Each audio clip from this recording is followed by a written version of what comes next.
Welcome to Table Goth. Tonight, we are serving Vampire the Masquerade, specifically the first course in our series of Cult Chronicles, where we will be exploring the various cults, from cults of the blood gods, in bite-sized portions. This particular instance, we are calling Empty Threats. Our players are not aware of the cult they will encounter, but all will be revealed in time. Now, we have discussed our boundaries and safety tools are in place for the cast, but given the improvisational nature of the story, we cannot predict all the content that will be explored. But you can expect themes of isolation, existential dread, violence, kidnapping, loss of agency, and just some of the general struggles of the poor and forgotten. We've gathered to tell a dreadful tale, so please take care of yourselves as you keep this in mind. Joining us, aside from our normal two founding fathers, we have a super special celebrity guest. Would you mind introducing yourself? Okay, so I'm Sarah, and I've been watching table goth videos for a while, and I'm part of the adventure. That's right. And we have good old Metal Chocobos. I am Metal Chocobos. I'll be playing Luca Lasambra, and I'm super nervous. Luca Lasambra. And then finally, our professional streamer, Mandy. I'm Mandy Morose, and tonight I will be playing a character called Candace Marshall, and she is Salubri. Ooh, Sarah, tell the people who you're playing so you can say the name correctly. I'm playing Anne-Marie Carpentier, and she's a Bruja. As one does. And I am Bully, and I will be your storyteller. Now please have a seat, mind your manners, the table is set, our ritual begins now.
This story takes place in the fictional town of Halug. Originally an Inupiat settlement that was later colonized and turned into a docking town in northeast Alaska. It exists thanks to shipping, fishing, and of course oil. This town is truly remote. It is a speck of life in the void of the punishing Arctic wilderness. While those with the means typically leave during the winter, many are stuck in seclusion and are driven to explore more depraved desires in a place where the chances of being caught are horribly low. Alaska is not only the most sparsely populated of the United States, but also boasts one of the highest concentrations of crime. Beneath its breathtaking natural wonders lies evil people preying on those doing their best to carve out an existence out of the unforgiving land. With a population of less than 2,000, this is no place to support an enterprising kindred. This is more of a place to hide, or to take a break from the usual politics found in sprawling urban meccas. Or maybe a place to feed your beast with little consequence. While the summer is a time of the midnight sun, 24 hours of daylight for months on end, winter balances this with months of darkness in return. Not only darkness, but stillness, solitude. But tonight, our kindred are not alone. Tonight is the first of the sunless cycles, and Anne-Marie has tracked a missing person to a cabin. Anne-Marie was formerly a member of France's renowned national anti-criminal organization. But now she's a private investigator in a small frozen village. How you've got to this point is a story for maybe later, but right now you have just stumbled upon where a young woman named Joanna Green was probably taken less than 24 hours ago. It's been a bit of a race against the clock because, once a person is missing after so many hours, your chances of finding them, let alone finding them alive, drop dramatically. You have followed this trail from into the town, quite a ways outside of town, towards this major lake where a lot of people go ice fishing. But you found a road that was not there before. And you followed this road on foot, as to not spook anyone or betray your presence, up to a cabin. It's quite a luxurious cabin. This must have been built during the summer because you've never seen it before. It's at least 2 stories tall, with a nice triangle frame, and a very large wraparound porch. You assume someone is home because there's smoke coming out of a stone chimney. The whole front of it is all windows, and there's this warm light sort of radiating out. From inside, you have quite an impressive view of this frozen river below. But it also allows you to see inside. You can see that fire roaring in this really impressive fireplace in the center of a large sort of lounge-like entertainment room. There's deep, cozy furniture, but it all appears empty. It's antlers and furs that are liberally used to decorate the space. And, more importantly, there's a truck parked in the driveway, something built to navigate the treacherous ice and snow on this remote road that leads to this cabin. Right now, it is technically the early afternoon, but it might as well be the dead of night. We are well into winter. The days are getting shorter and shorter, and it's likely today is the day that the sun will not rise at all. But there's a full moon hovering in this vast empty sky, and on nights like these, even the stars disappear from just the dominating glow of this moon.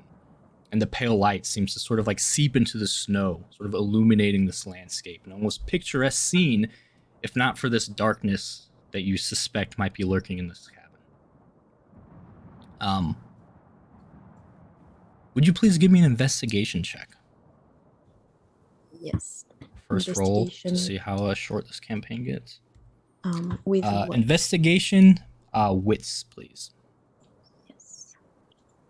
Actually, it's up to you. If you want to take your time, you can use intelligence, but you're on a bit of a timer, so it's up to you if you want to really take your time or if you're just trying to get a quick scan of this area. Yeah, I am. Okay. 2 successes. If you're happy with that, or do you want to re-roll anything? No. It's okay. 2 successes is not bad at all. A few things you notice right away. There's definitely footprints leading from the truck, or something kind of like footprints. It looks like someone was almost shuffling their feet, as if you would try to wipe away your footprints, but that doesn't really make sense because it's so obvious that it's a trail leading from the truck to the house. So upon closer inspection, you can see it. You can see a set of footprints, but they're backwards. You can tell the weight was put on the heels of the boots. And the sort of sweeping as if someone was slipping on the snow, but the snow's not really slick right now. It's more deep. You can put 2 and 2 Is it like someone was dragging something? Precisely. Mm-hmm. These lead to sort of this dominant front door, but to go to that front door, you're going to be completely exposed because the whole front is just windows. You have spotted a back door, though. Okay. But I have a problem concerning going into people's house, I think. Yep. That's true. So you can try to get invited in, or you can override this, but it will cost you a point of willpower to sort of push yourself through this compulsion to respect the boundaries of people's private homes. Okay. I'm just gonna try and sneak and try to see if I can see anything From the front or the back?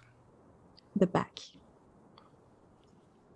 All right, so going around the back, looking around a little bit, there's decidedly much less windows back here. Almost all the windows are just like this huge wall of windows at the front. The back is almost none at all. An occasional window here or there, but nothing too elaborate. There is one window to, it looks like a kitchen maybe, where you can peek in, and you don't see anything at the moment. Well, you can see there's a meal being prepared for sure. No one's in the kitchen cooking it, but there's some things on the stove. There's some dishes out. Okay. You can even hear maybe some sort of classical music coming from inside.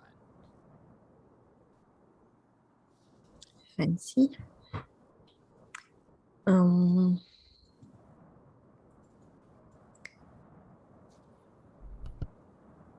Okay, I'm gonna knock on the front door. You go to the front and knock. Yeah. Okay. You do so. You go to the front, give it a couple knocks. And that is when you notice your 2 investigation wasn't quite enough before, but now that you're here and knocking and waiting and looking around, you can see sort of tucked under sort of the overhang of the frame, there's definitely a camera on you. Very subtle. You could tell by the size of it and the fact that it's able to be in these harsh conditions. It's likely very expensive. But you are certainly on camera. Okay.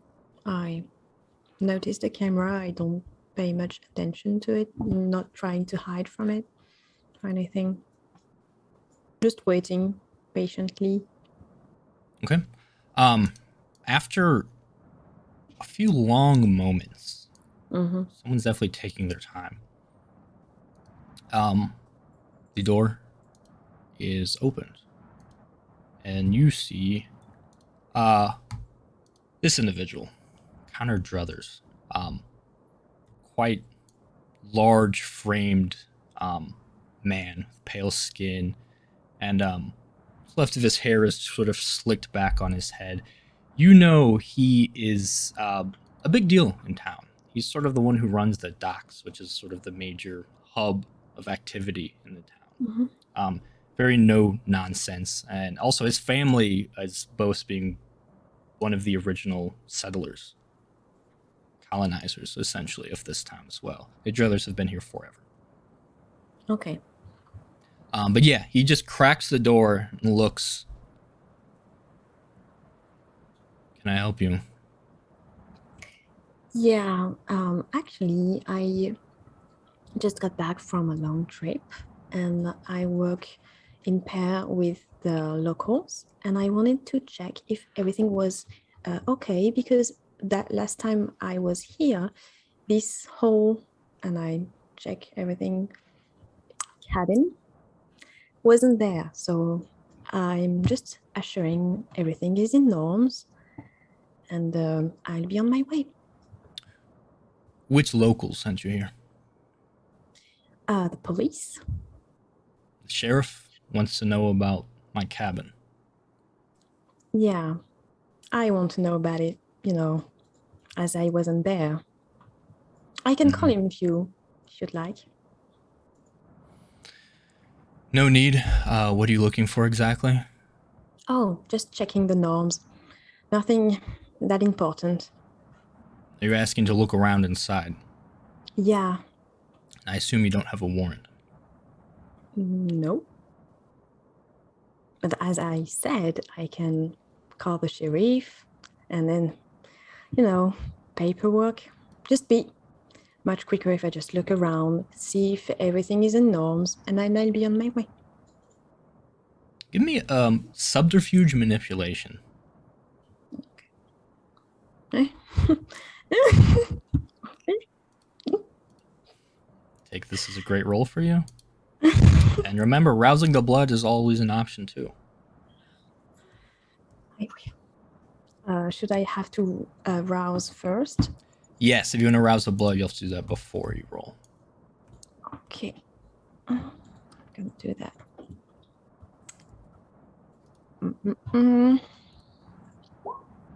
So, increase your hunger by 1, but you will add 2 dice to this roll. Okay.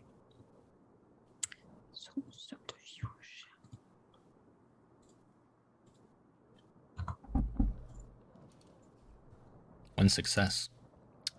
Okay. That is with a beast.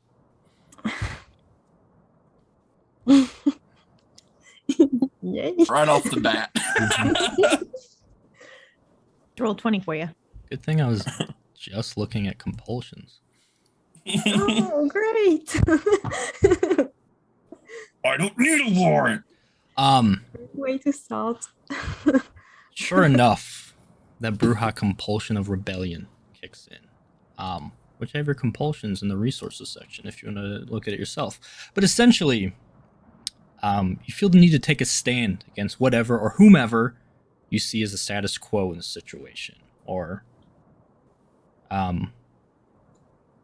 essentially a leader you don't really have in this chance or situation, or going against the task you're supposed to do. There's some member of authority, which can certainly be perceived as Mr. Druthers here, needs to be rebelled against. And until you've done that, you receive a 2 dice penalty to all rolls. So you've managed to either make someone change their mind, or you do the opposite of what is expected of you. Okay. I just go ahead and activate Don't. Okay. So the supernatural just dread, this sense of foreboding and danger just sort of seeps from your person. And you see, even though this man is quite a bit larger, bulkier than you, he takes a decisive single step back, closing the door a little bit more, and his eyes sort of narrow at you. What's your next move? I'm not going to ask another time. I have to come in, check everything, and go out. And I try to intimidate this man. Yeah, give me a subterfuge manipulation. Intimidate this man. Or intimidate, yeah. So, wait, is that its own thing? It is. Please. Okay. So intimidation, manipulation, or charisma? Manipulation. And then go ahead and add your presence rating when it asks for a modifier. I should have added more dots in manipulation. Okay. 4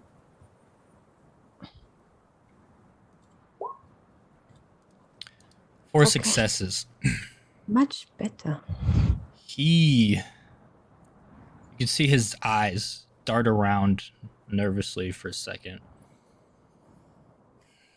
Takes a deep breath, slowly exhales.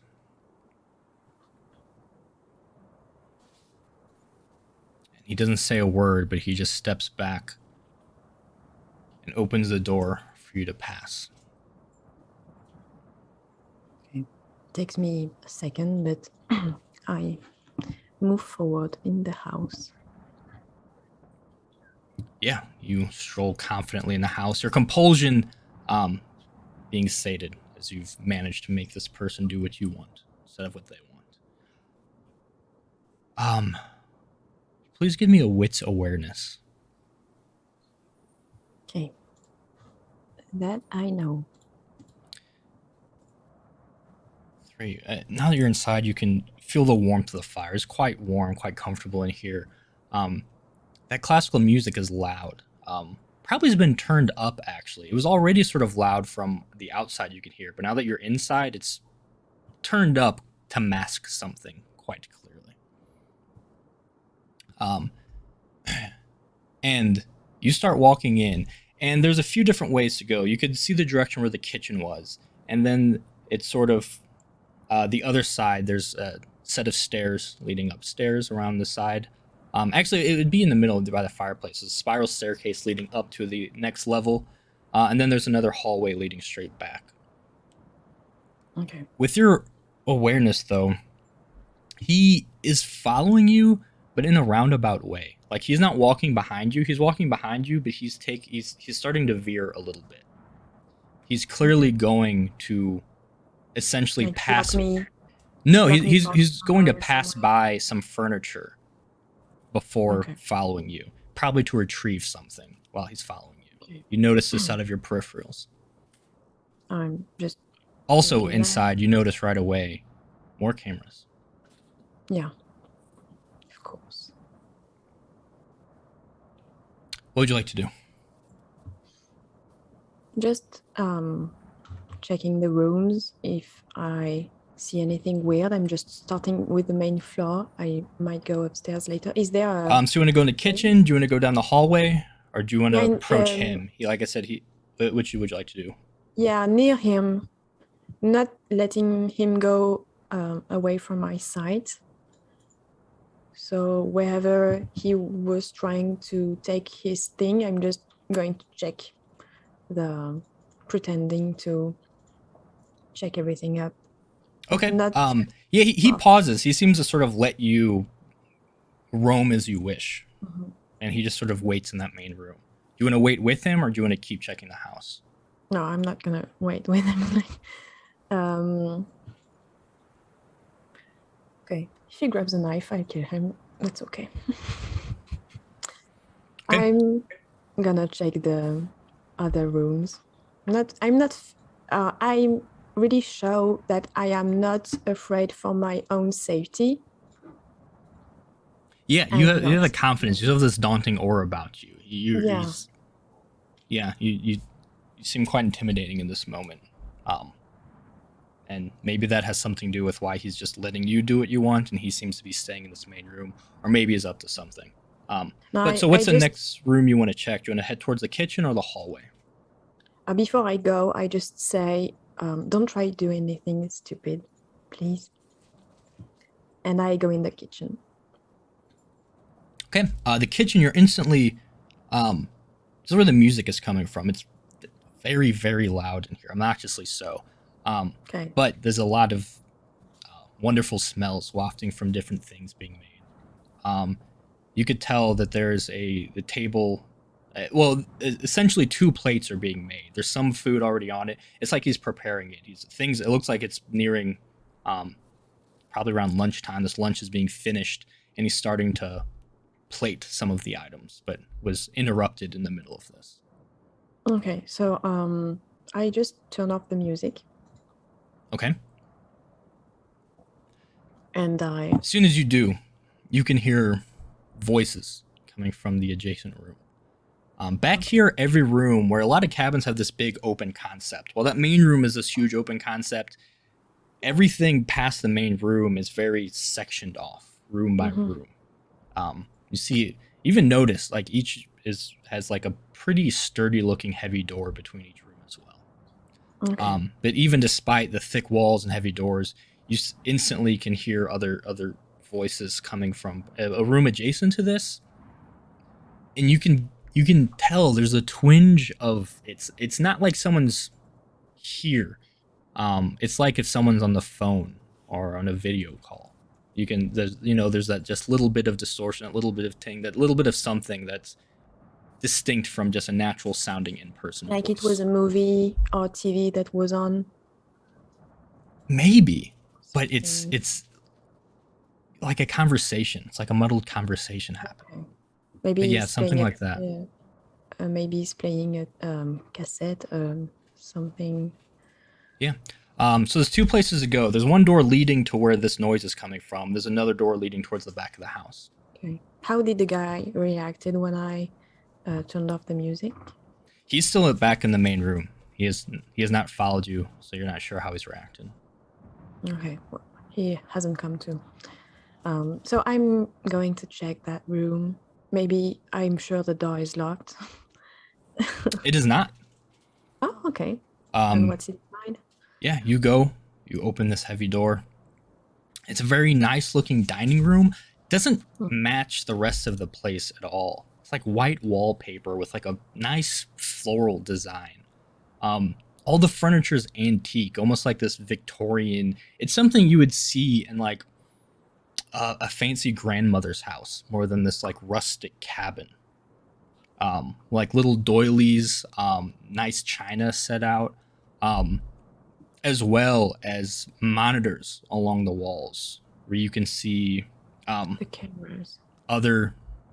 no, these are other men in suits that seem to also be sitting down. There are cameras in here, but it's like they're seated at the table, but just a monitor, if that makes sense. So this is monitors with these men in suits. They're clearly drinking, and you can see some foods being served to some of them as well. And there's also some of these chairs with just monitors that are currently blank. Okay. But you so can it's see when like- you step in, it's eerie where like the monitors, the eyes of the monitors turn, like they can see you and that you've walked into this room. And they So all, it's like a meeting where yes, every person is a monitor. yes. Okay. And you can see there's some confused looks, and the conversation that seemed to be happening dies down. Okay. I try not to pay attention, and I just walk around the room. Okay, check. And if I don't notice anything, I don't want to alert them. Yeah, it's the conversation's gone have them. quiet. The eyes are watching you, but there's nothing else happening. Okay. Yeah, so you come in like you're supposed to be here, essentially. Say check. Okay. All right. Where do you go to next? There's another door leading through this room. Okay, I'm going to that another door. Okay. This door is locked. Okay. Okay. Well, I turn back. I salute the man, and You do that. 1, 2, 3. Some of the monitors start turning off. Not all of them, but a handful of them. okay, like I've interrupted something that wasn't supposed to be seen. Mm-hmm. You head back Okay. into the kitchen. From here, you could go back into the main room, or you could go towards the back of the house. I just go into the main room and say, I think I've interrupted something. I hope He's you not don't there. mind. Okay. I hope he was not kindred. But even if he is,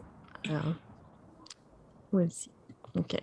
Well, I keep looking. Where to next? Oh, just did I hear the truck? He didn't go with his truck. Is the You have truck not still- heard the truck, no. Okay. You go, you even look outside since you're in the main room. The truck is still there. Okay. Okay.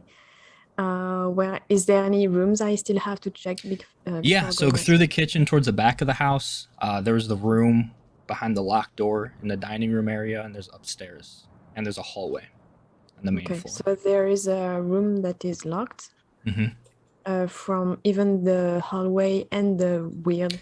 Yeah, so sort of putting it together, going down the hallway, you look and you can see like a bathroom and then like sort of a little office area. This office area this is where you can see all the monitors are for watching the cameras. But then there's another door that's locked at the end of this hall. And sort of just putting together the layout of this place, the end of this hall and the dining room and through the kitchen, this is all the same area behind a locked door, it seems. Okay.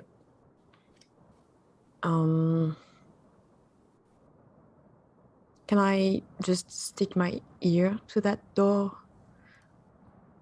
Yeah, And you listen very carefully. jump scare.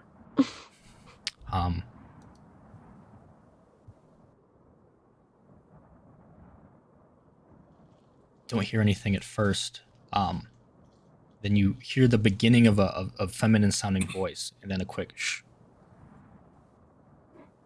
Okay. So someone's there.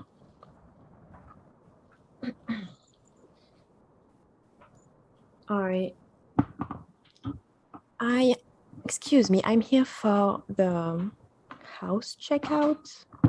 If Are you somebody could saying that to the open- locked door? Yeah. No response.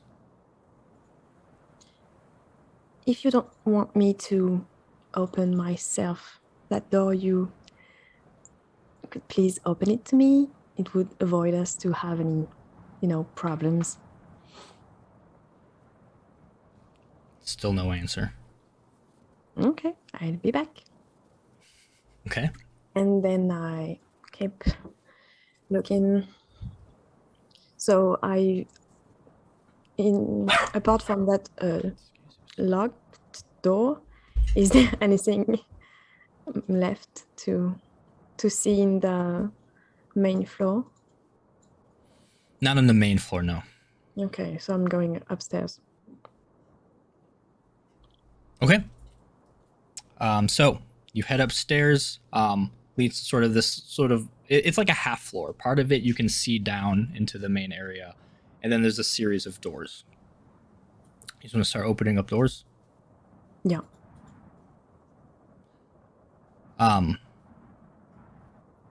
Okay. First one you open seems to be like a guest room, a bedroom. Clearly never been used. Everything's still pristine in its place, unlived in. Okay.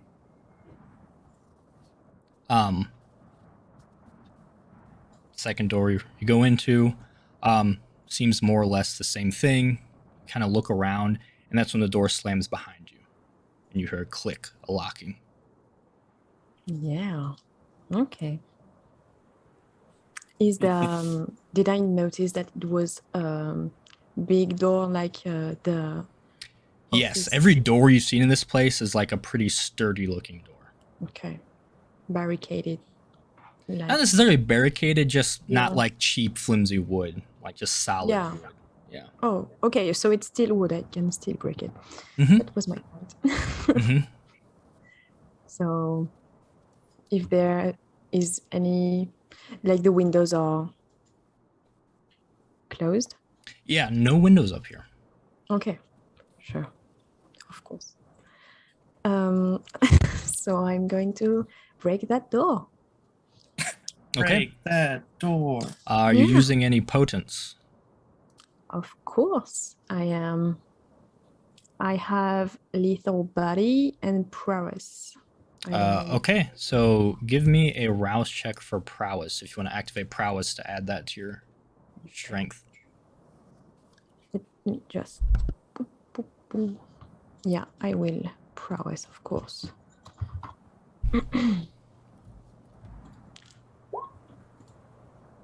Yes. Okay, you don't get hungrier, so go ahead and give me a. What you're just kicking at the door, just fighting the door essentially. You could do a strength brawl. Yeah, I'm just going to run into it like with my shoulder. Yeah, you could give me a strength brawl, or I have athletics, whichever no you want to do. Yeah, maybe athletics. Yeah, do strength athletics, then add your potence. Okay. So is that, do I have to add 3 because of my blood potency? Because I have 2 Yes. potence and 1 extra die. Okay.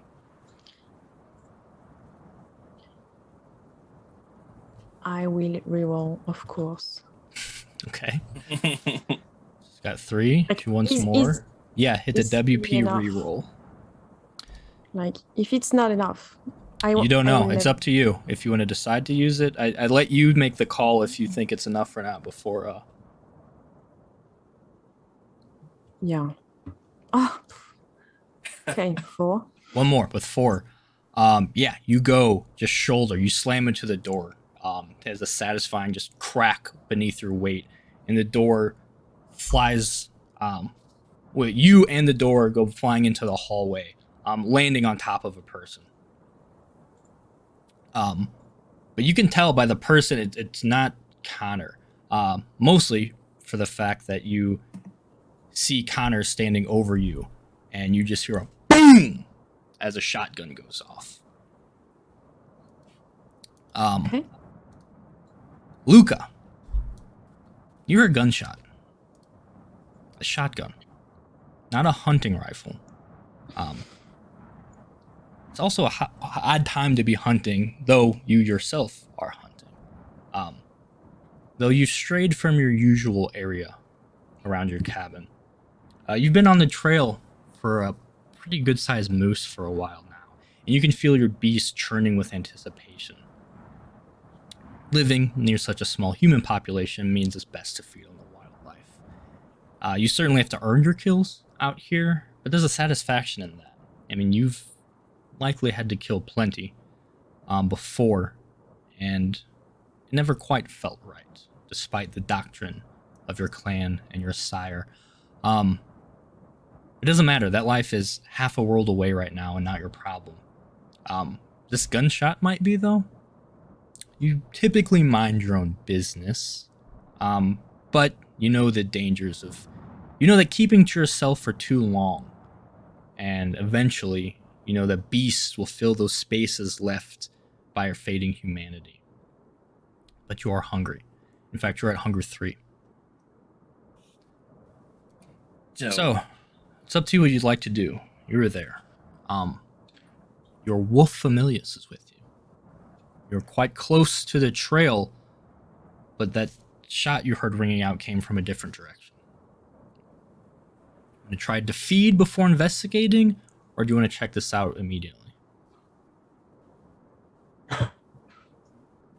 I'm hungry. I'm gonna go feed this goddamn moose. Okay. So, give me a survival... Let's call it wits. I do skills first, or Yes.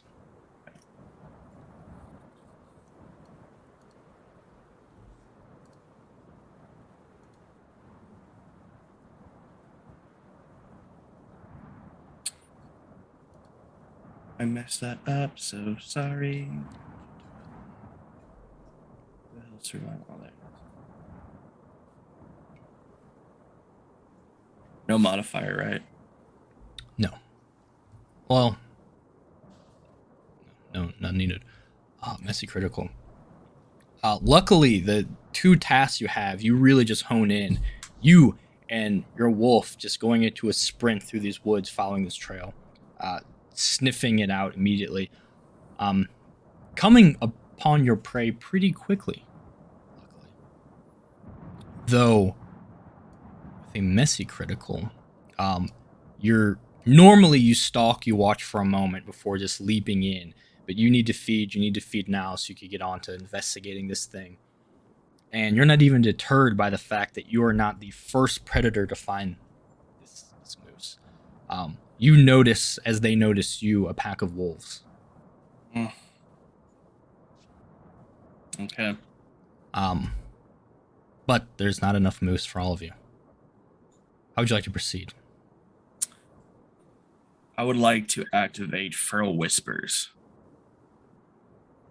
so I can summon animals and convince them to obey me. True. They must be already in the area. So they're already summoned. They're already here. You want to try to bend them to your will, which is manipulation animalism. So next to your discipline, you should be able to make that roll. All right.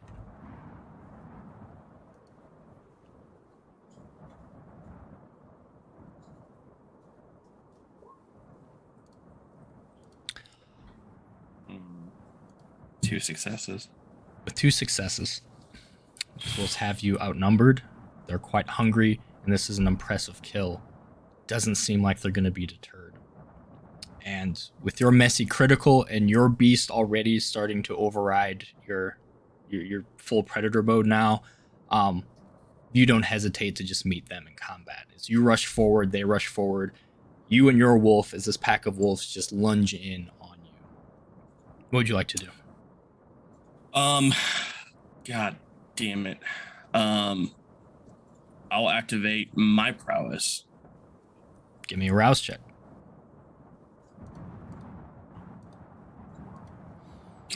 You're at 4 hunger. The beast is screaming. A red haze is starting to cloud your vision. I assume you're fighting? Yeah. Yeah, give me that brawl strength. And then on a success, you'll add 3 to your damage thanks to prowess. If you want to rouse the blood or any, well, it's up to you. No. Of course. No modifiers, so just okay. 4. Successes.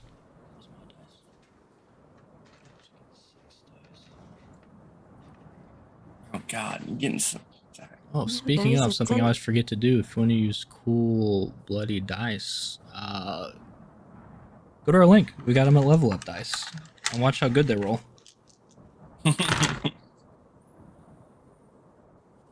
Never mind, I'm dropping this sponsorship. So There is a 10. There is a 10 in the hunger dice. you could re-roll, but you have a 1 in 10 chance of. It's not a great odds.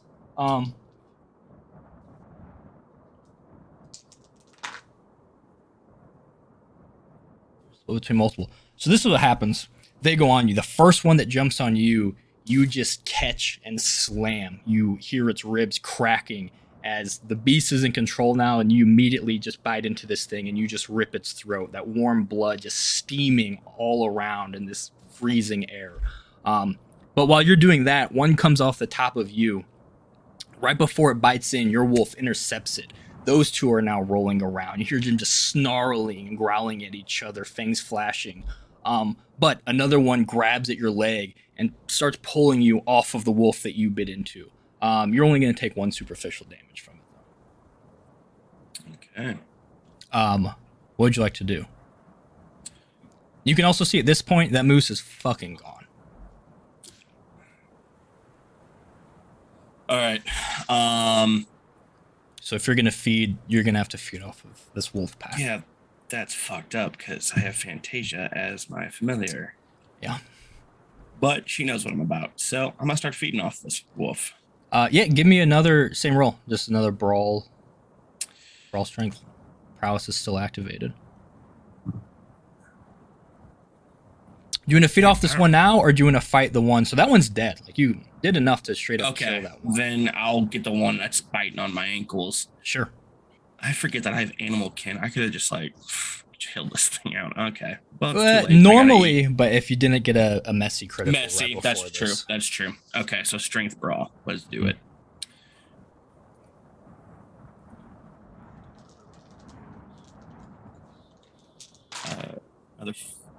Oh, didn't go through. Oh, fuck. Oh, bestial failure. This game is dope.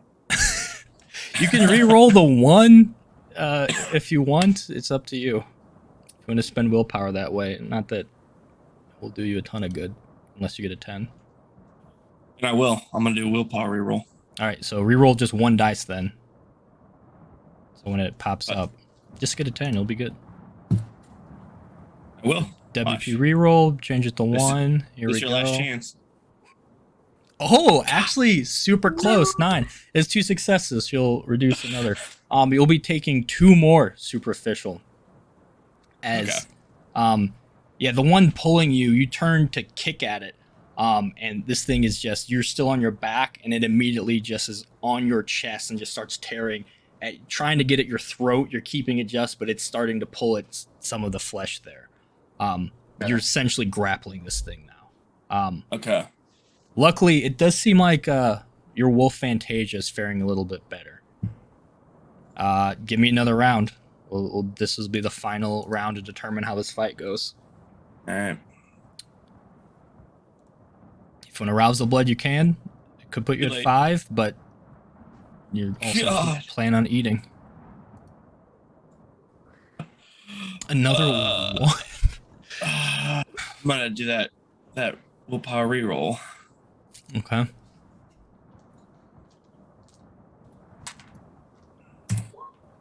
No. What? This game. You suck at this, dude. It's the roll Yeah, 20 dude. curse, dude. It's the roll 20 curse. You know what? I mean, like Luca. Kill them all. I have a new character ready. Oh, so that's 1 success total. Yep. So this is what happens here. You are getting your ass kicked by this wolf. This wolf just starts biting into you, and you're losing more blood than you're gaining, which is making you hungrier, making the beast just go wild in your brain. Until eventually, Fantasia, again, has to turn from the one she's fighting to protect you, jumps. Those two roll on the ground. By the time you get up and recover, those other two wolves have just teamed up on Fantasia. And you hear just that deafening final yelp as they pull in a couple different ways. And there's another fresh splatter of blood just steaming on the snow. You, in your rage, are able to essentially go and you tackle one of them, injuring them before those two just take off. They realize the fact that you haven't gone down from getting bit like this, and you so quickly killed one of their own, they're starting to realize their chances aren't great, and there's still a moose out there. They take off as you're left with your now dead Familius, and there is still the fresh kill of your original opponent. As you can begin to feed to at least reduce your hunger a little bit. I'll say you can reduce your hunger by 2, feeding off the one kill that isn't quite dead, so the blood is still warm enough to gain some sustenance. As you completely drain it as it dies. So put your hunger at 2. Now it's up to you. You can do the same thing to your familiar if you'd like. If you want to bring your hunger down to the most manageable level. But I don't know how you feel about your bond with this creature. My bond with Fantasia. Glad you named it right before we... Yeah. God. All right, the new familiar name's going to suck for you. I hope you know that, for what you did.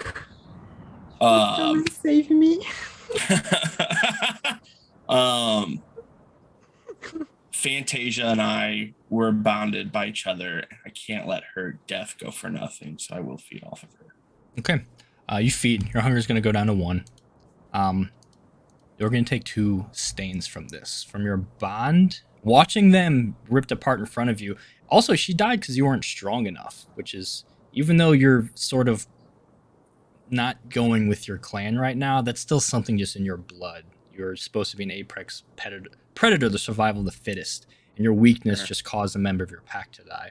On top of having to go through doing what's necessary, but also it just doesn't feel right. So you're going to have a couple stains here as you drain your kill and then drain your Familius, who, if not for their interference, you might have just got killed by this pack of wolves. Now I remember why I stopped playing with you, man. This sucks. So as you stand, did you mark the stains, or do I mark the stains? I marked them for you. Okay. As you were just there, drenched in blood, you can see the steam as it's still warm against this frigid air just pouring off of you.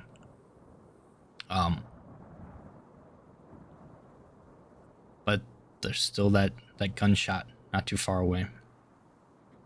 Yeah. How far away am I from my cabin? Very Pretty far, right? Yeah. Yeah. Okay. I'll just wipe the blood as what I can, and you smear it around a little bit, and don't come on. you start sprinting towards the gunshot. Mm-hmm. Yeah.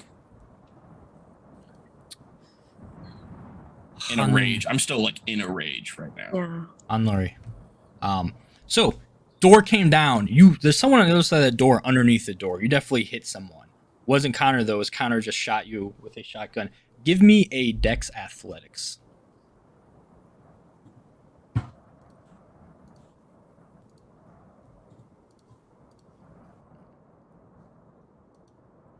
Ooh. 4 successes. But I have 1. If it fails, I have a bestial failure.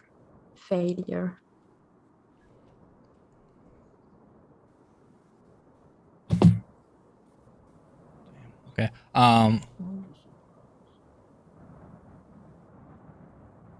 Don't keep me waiting. You'll take 2 superficial only, which is not bad.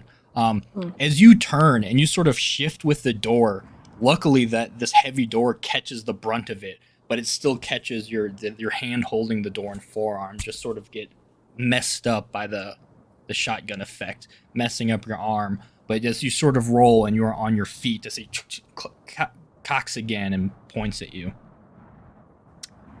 What would you like to do? I just run into him and try to. You can like, you know, also give I me. grapple. I'll say I you just you also grapple can him. notice. So that happens as you pull the door off, get your feet. You can see the person that you landed on is his son, CJ Struthers. Okay. If you, I don't know if you are putting the portraits, but we can't. But you not. Oh, I have to hit it show to players. Okay. Now can you see it? He's handsome. Yeah, he's Yeah. a young, dashing-looking young man.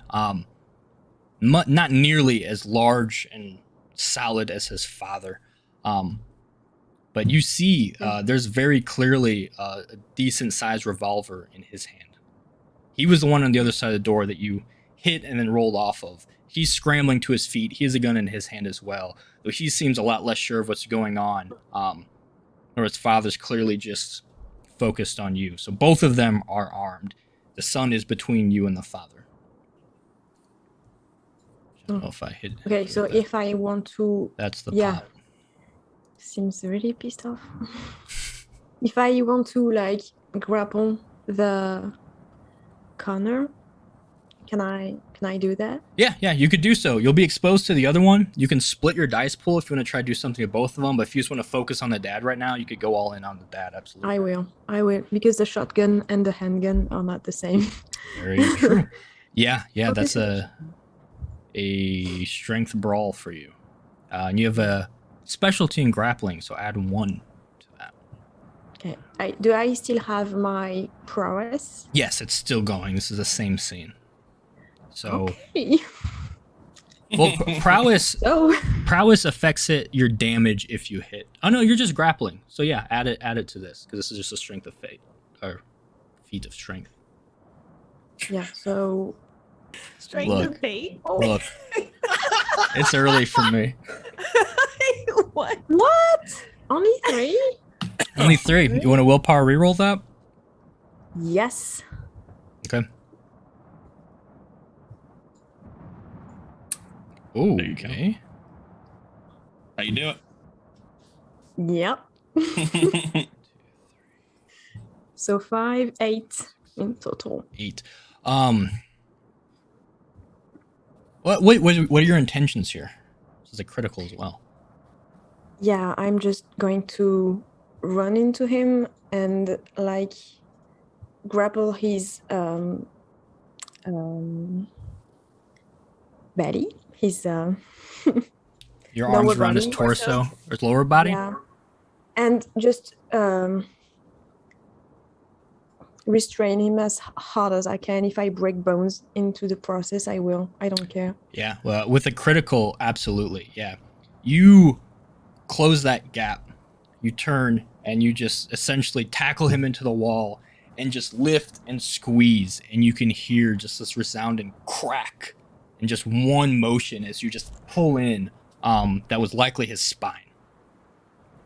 Okay. As you feel his massive body just go completely limp in your arms. And the son just, what the fuck? And you see a shaking gun leveled at your head. Put him down. What are you even doing here? Why did you lock me up? You're not supposed to be here. I am. I said don't make anything stupid. You did. How did you Now you even live with the consequences. You need to go. He needs help. Just go. Just fucking go. We'll just call it even. Just leave, please. I won't leave. He's gonna squeeze the trigger. What would you like to do?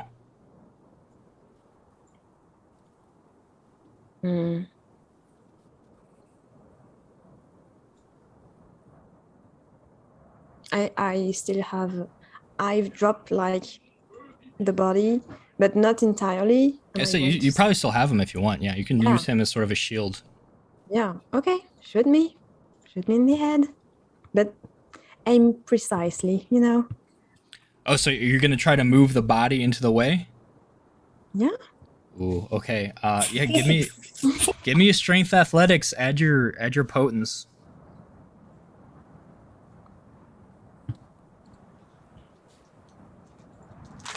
Oh, I didn't add potence. 5 successes to a 0. The gun's shaking.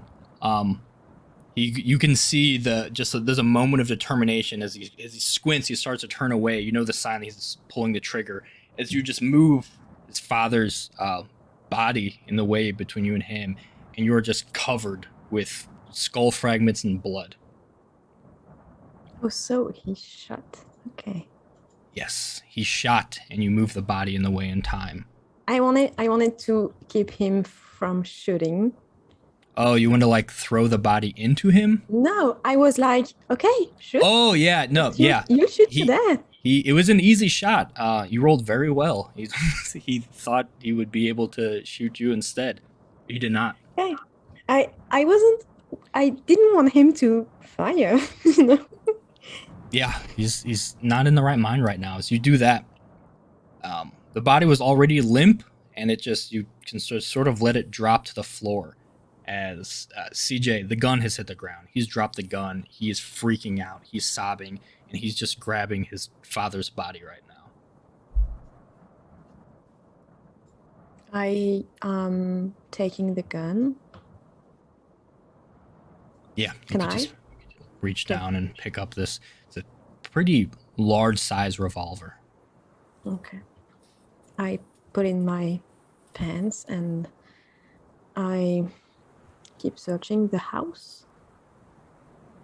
Okay. Can I hear anything outside, like cars coming or anything?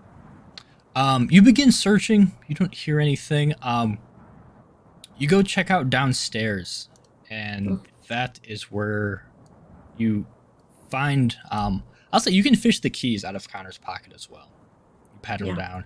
You get into that locked section downstairs, and that's where you see Joanna. I keep saying her name. Okay. So the woman. She's young 20s, sort of short, light colored hair, blue eyes. She works at the diner. She's grew up here, lived here her whole life. Not the best waitress, but everyone likes her because she's very personable and sort of makes up for it in that way. Also a really good singer. Like people love to like put things on the jukebox and she'll like sing instead of serving people. Has been wanting to sort of get out of this town, but like so many people, the means to do so are not so easy. But you see her, you don't recognize her at first because she's wearing sort of a long dark wig. You've never seen her wear makeup before, but she's like quite literally dolled up. Really heavy blush and rosy cheeks, a little bit of lipstick in the middle of her lips. She's wearing this frilly dress, and you can see where her mascara is smeared, likely from crying. Are you okay? She's just sitting in front of a vanity on this high-backed chair. She just turns and looks at you. Shakes her head no. Okay. And when you walk in, she had a brush in her hand that she just drops. I am not here to hurt you. You're safe now. You're totally safe. You don't have to worry about anything. Did you kill them? I'm here. One of them, yeah. Which one? The father. Oh.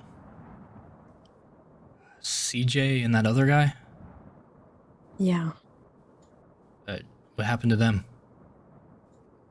CJ is weeping and his father is on the ground. No, the other guy. Dude with the glasses? Okay. I didn't see any other guy. Can we leave? Yes. She gestures down, and you see her waist and her legs and her other arm are sort of strapped in these leather contraptions to the chair. Okay. If I try to pay attention, can I hear footsteps or anything in the house? Not Not at first, but you can hear an ticking. engine start outside. And that's where we cut back to Luca, who's coming upon this cabin in the woods. You've heard other gunshots on your way towards it, getting louder as you, sure enough, you find the place. And you arrive just in time to see a truck starting. Nice truck. It's starting, and it's already starting to sort of whip around, turn around, likely to get the hell out of here. You sort of peer, or you can't see who's inside or don't really recognize them. Truck probably hasn't been parked here super long, as it seems like the windows have already been defrosted and whatnot, mostly. But yeah, you see this truck starting to turn around to pull out. Now, since I live in a cabin in the woods, am I aware of this cabin? Or is this like new to me? This must have been built during your torpor in the summer. Okay.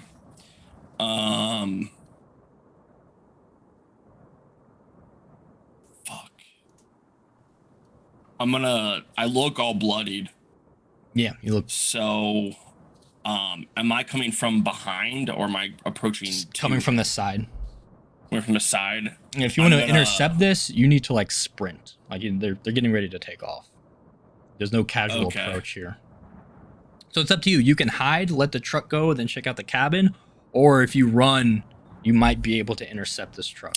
Yeah, because I have no idea what's happening inside. So I'm gonna let the guy. I'll track the license plate if I can, and the truck. Sure. Color, you try model. to make a mental note of that. The truck itself, you definitely recognize. Like it's very nice. It's fully decked out and everything. An outdoorsy tundra type vehicle would need. Okay. Alaskan license plate. Yes. Okay. All right. I'll make a mental note and then I'll stealthily go into the cabin. Food. Okay. I know I'm not too hungry. I'm good. You're at 1. Oh yeah, I'm good. Let's do it. Anne-Marie, so you're starting to rip these things off to free Joanna. That's when you hear the engine go. What would you like to do? I'm just focusing on setting her free, making her comfortable with me. Yeah, you're calming her down. You're releasing her restraints. That's when you hear someone else enter. And a moment later, you would see probably something that almost probably makes you shoot them at first until you recognize Luca, just covered in blood. Clearly had been out in the snow as well. What the fuck are you doing here? Are you the one shooting the gun? No. I was shot at. Well, you were shot at. You can see the sort of the residual shotgun blast up along her hand and forearm on one side. All right, that tracks. Do I see Joanna? Yeah, you see as the last restraint has been just sort of Anne-Marie's.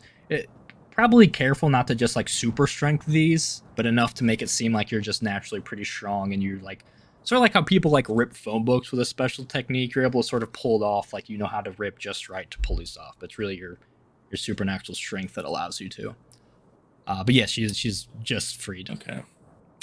I was out hunting, ran into a problem.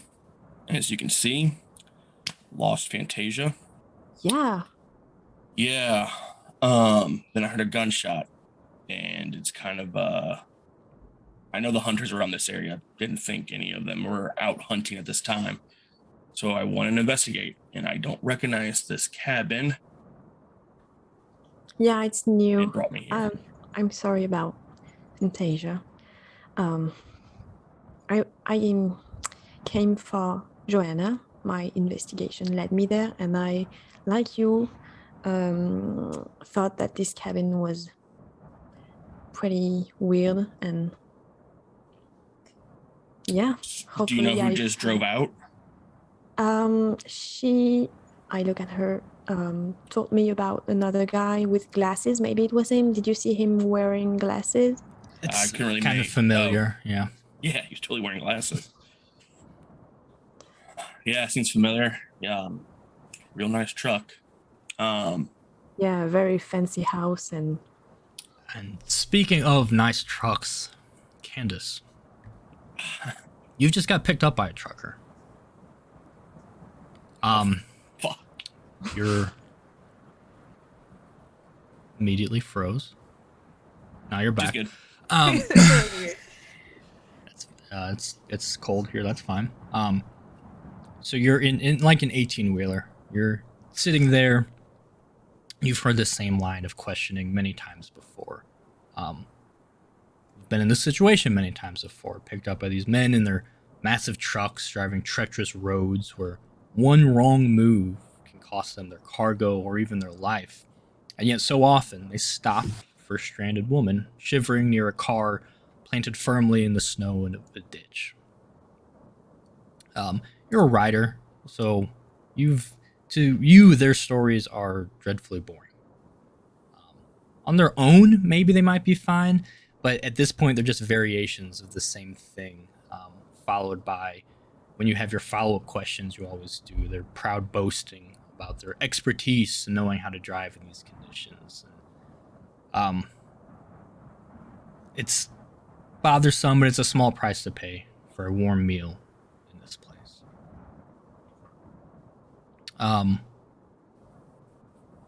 Well, this you see familiar thoughts sort of fester in his brain as his eyes begin darting from the icy road to you. You can almost hear them. Him thinking he's not a bad guy, but he's waiting for something. He's hoping you'll make the first move. Some sort of offer for, saving your life. You would have frozen out here if he didn't find you after all. And there's part of him that is vaguely aware of the sort of implication of the situation. In the middle of nowhere, there's no cell service out here. If you were not you, would be at his mercy. But of course, he's thinking it shouldn't really come to that, but the thought's still there, and he's considering it. Maybe he might just casually bring something up to sort of remind you of your circumstances, so he doesn't have to actually resort to something that he would feel bad about later. But whatever this next move is, whether it's his move or yours, it needs to happen soon before you get back to town. What would you like to do?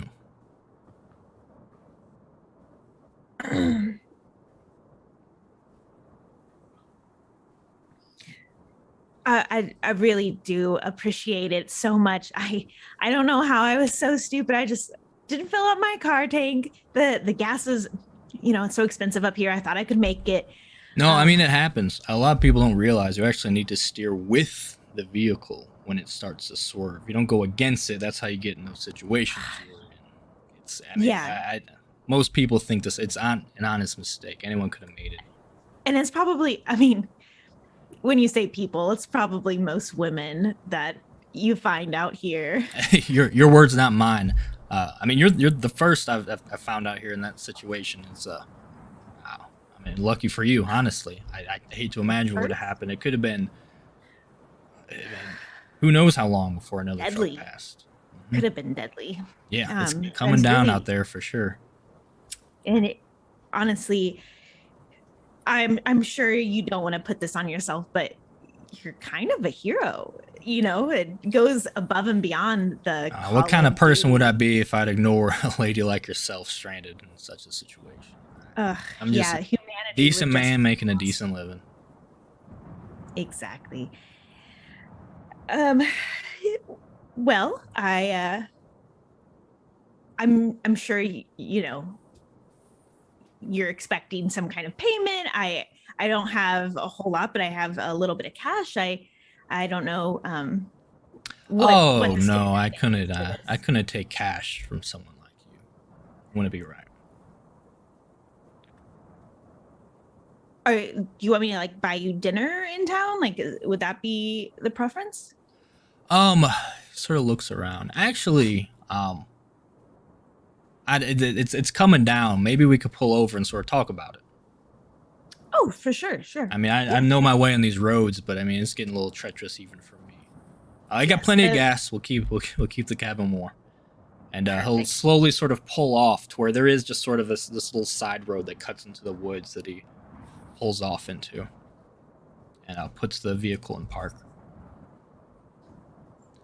Just sort of looking around. Man.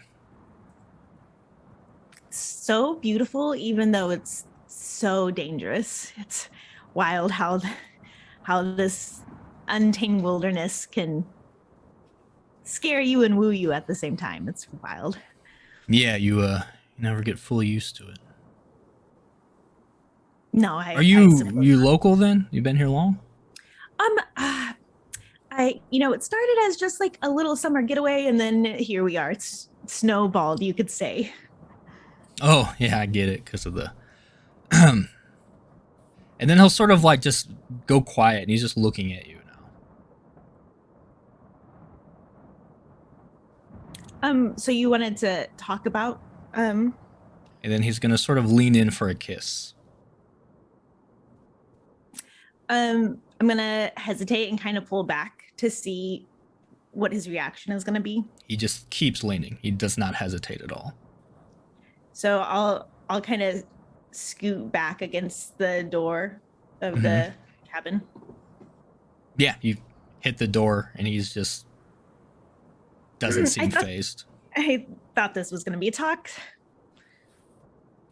Is there a problem? Yes, you're using your lips for things other than talking. I thought you were gonna explain to me what the traditional form of thank you or payment or whatever, dinner or Okay, now you're using your lips for just talking. That's the problem.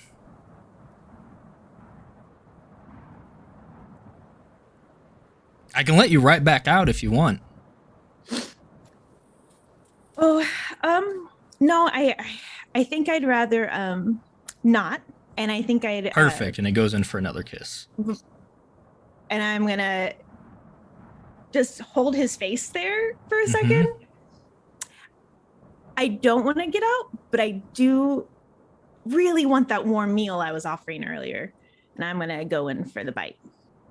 Yeah, easy enough for you.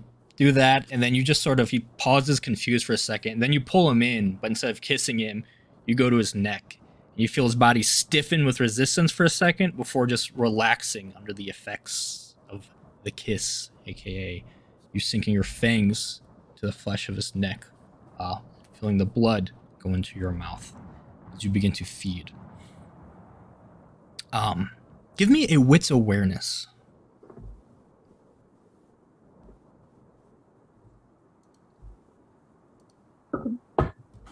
Andy's first roll 20 roll without me have to do it for her. Let's see what happens. I hate this. It's terrifying. Got it. Awareness first. Kindred. And it's like Algernon again. And no modifier, right? No modifier. This is nothing like Algernon. Algernon's a good dude. 3 successes. 3 successes. Give me a Dex Athletics. So you're able to see, even though you're mid-feeding, and you've gotten some blood, you've reduced your, well, I forgot to say your hunger started higher, but it doesn't matter because now it's a little lower. Your hunger's back at 1, but you can see headlights suddenly cut through the trees as there is a truck careening down this road, turning the corner, not quite in time to avoid a collision with the truck you're in. I got 1 success, so I'm gonna re-roll with my willpower. Yeah, you can re-roll 2 of those. So now Did I have you 2 successes. You rolled that What? right? Dex Athletics? Oh no, I'm on the wrong sheet. Never mind. 2 successes. So you'll take 2 superficial. Actually, just 1 superficial. So I mean, you're in a big rig. You're in a much bigger truck. Like the other truck is totaled when it hits. But you're still jarred, and it hits the side, the passenger side where you were. You scramble, sort of moving the body a little bit so you don't take the full impact as the door is just dented in on your side as this truck collides with it, and you could just see smoke pouring from the engine of the other truck. And the dude you're feeding from is just suddenly sort of shaken out of this daze from being fed upon. Just, what the fuck? And the hell? What? Who the? And the driver's side door opens up, and he's sort of holding and sees he's bleeding, and he looks to where you see just this sort of scrawny dude in glasses, bundled up with a beanie on. He goes, "What the fuck? You just hit my truck!" Boom!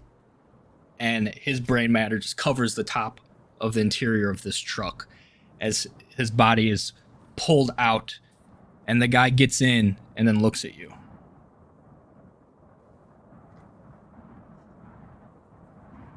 "I didn't see another person in here. Please get out." He points a gun at you. "Now." That's totally fine. Do you No talking. Please leave.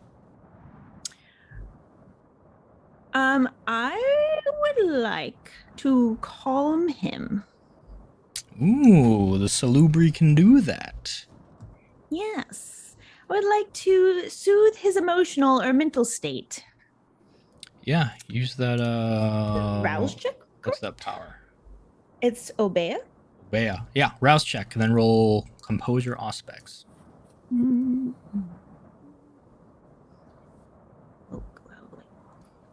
This is much easier when I didn't have to do any of this. I can still do it for you. Go away. You just can't blame me when your rolls are bad. It's still easier than getting like the dice. Like, wait, I have 3 and 2. Rouse, you're not hungrier. So down in your disciplines, underneath aspects, I have it set up where you should be able to click the little dice next to Obea for composure plus discipline. Do I click the one right next to Obea or on the other side of on the right, next to discipline. Assuming, do you want to rouse the blood or anything for this? No, I don't think so. Okay. We'll see how it goes. I'll learn from here. Any modifiers? No. No. One success. So all those dice, one success. I'm gonna reroll. Yeah. WP reroll. Reroll 3 of those. This game is like not fun, dude. The 7 dice, you got 1 success. I'm real hard. Oh my god. 2 successes total. I fucking hate. Roll 20. You just lost Fantasia. So as you look at him, and you can feel your beanie getting a little bit damp as your third eye trickles a little bit of blood from using your discipline. Adjusting it, looking at him, trying to calm him down. You can tell he's not calm, but at the same time, his exterior is just weirdly just focused and in control. But you have not pushed through to whatever to actually get him to be reasonable and trust you. And he just gestures to the half-broken door next to you that you might be able to sort of kick and wedge open and hopefully get out the passenger side, if that's what you want to do. Sir, I know you can kill me with that gun, but that wilderness can kill me just as quickly. Could you just drop me off on your way out, just as close to the nearest town? I will shoot you if you speak to me again. Please leave.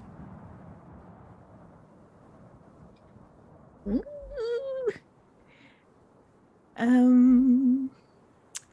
Sorry.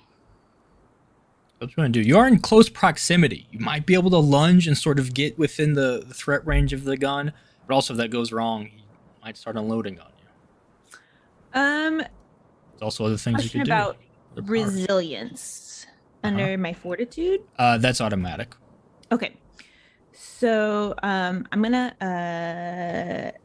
Oh, although we haven't actually added those. Yeah, you have way more health than that. Right. So you start with that. And one superficial. Okay, that's what your actual health looks like. Cool. I'm gonna lunge at him. Is his door still open? Yes. Okay. Yeah, I'm gonna lunge at him. Strength brawl. You rousing blood for this? Yeah. Okay. Yeah.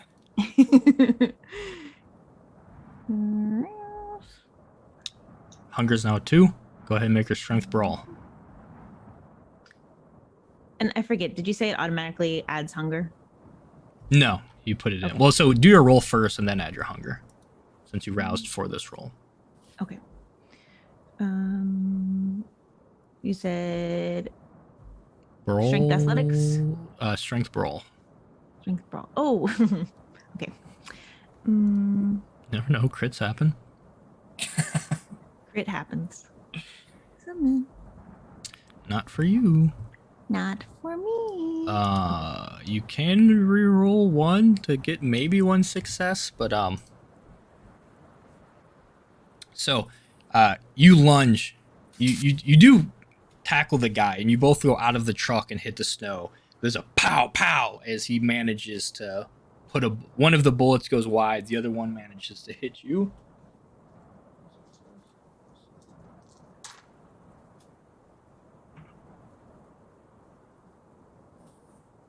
Modify, 3 superficial damage for you.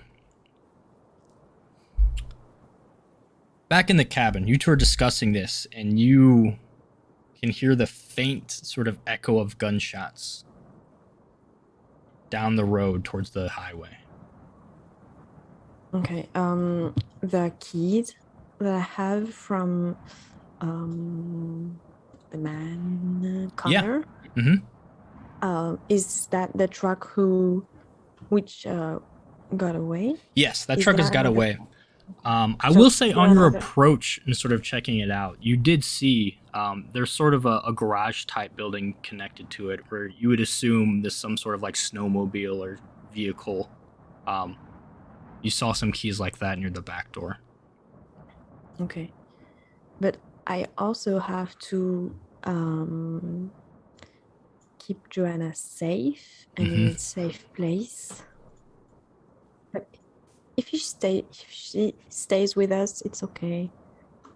It's up to you. Sure. One of you can go. You could both go. You can ask her to stay here. You can have her come with you. She's certainly not dressed for being outside. But you might Yeah. be able to take a moment to find something for her. But all that would take some time. Depends if you want to Yeah, act and now I- and I- investigate I- this, or I don't want her to stay here with the man in the screen that I saw. okay. Man in the screens. I'm sure this house is, maybe this cabin. These other men know where it is. Okay, so you're gonna take her with you. Yeah, you can find just a random coat to sort of throw over Yeah. her. I just remove her wig and try to just make her, Yeah, she Like, follows when- along. She's just sort of, she's pretty calm actually. She's just following instructions. She's almost emotionless.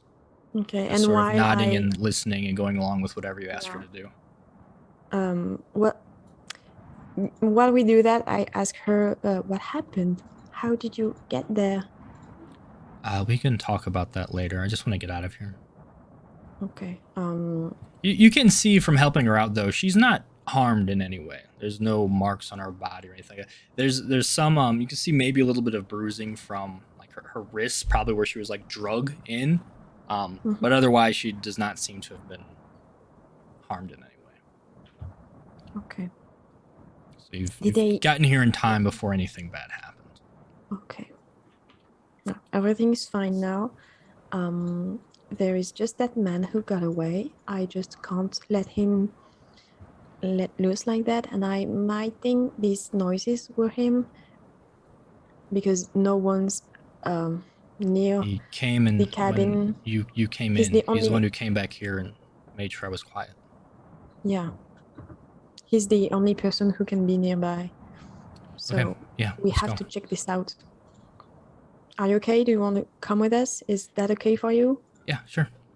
Okay. Okay, so what's the plan? You Look at gonna the- grab snowmobiles, or you want to trek it on foot? Snowmobiles. Well, Yeah. Sure. Emery, do you want Joanna with you on yours? Yeah. All right. Easy enough. While she's sort of getting her ready, Luca, you can find the keys, go to Yeah. the garage, and these things have probably barely been used, but you can see they're gassed up, ready to go. They sort of have a little outbuilding. with that, different hunting equipment, just a lot of different outdoor activity stuff. But you fire up a couple of them, take off down sort of the twisting driveway, if you will, the road leading to this cabin, coming up on the scene where Candace, do you want to keep trying to fight back, or are you just trying to stay out of the way now? So you could do Dex Athletics if you want to try to not get shot, or if you want to fight back, you could do Brawl Strength. I'll try. Or to you not can get use a shot. Discipline if you got something up your sleeve. I don't. All right, Dex Athletics. You can rouse the blood if you want. Might as well. Okay. All right, you don't get hungrier, Six. so add 2 dice to this.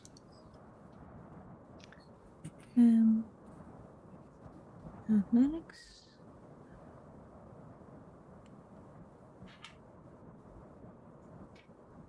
Two successes.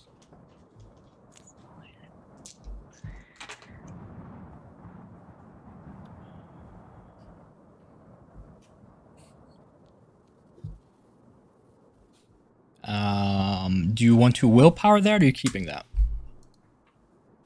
A willpower. Okay.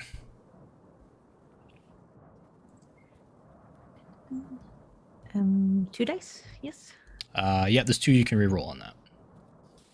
3 is what you need, because it was a tie, and ties go to the aggressor. But now you beat him by 1. So yeah, your manage to just sort of you're just focusing on the gun hand, keeping it sort of from getting a good angle at you. This person isn't very strong. He doesn't seem that good with the gun. He just has a gun and you don't. But you're also not the most. Yeah, you're you. But it's you're keeping from getting shot at the moment, where you can hear the engines of a couple snowmobiles careening down this road, and you two come and you see this. You see these two just struggling in the snow. You recognize Candace. Where you see this destroyed truck crash into this big 18-wheeler.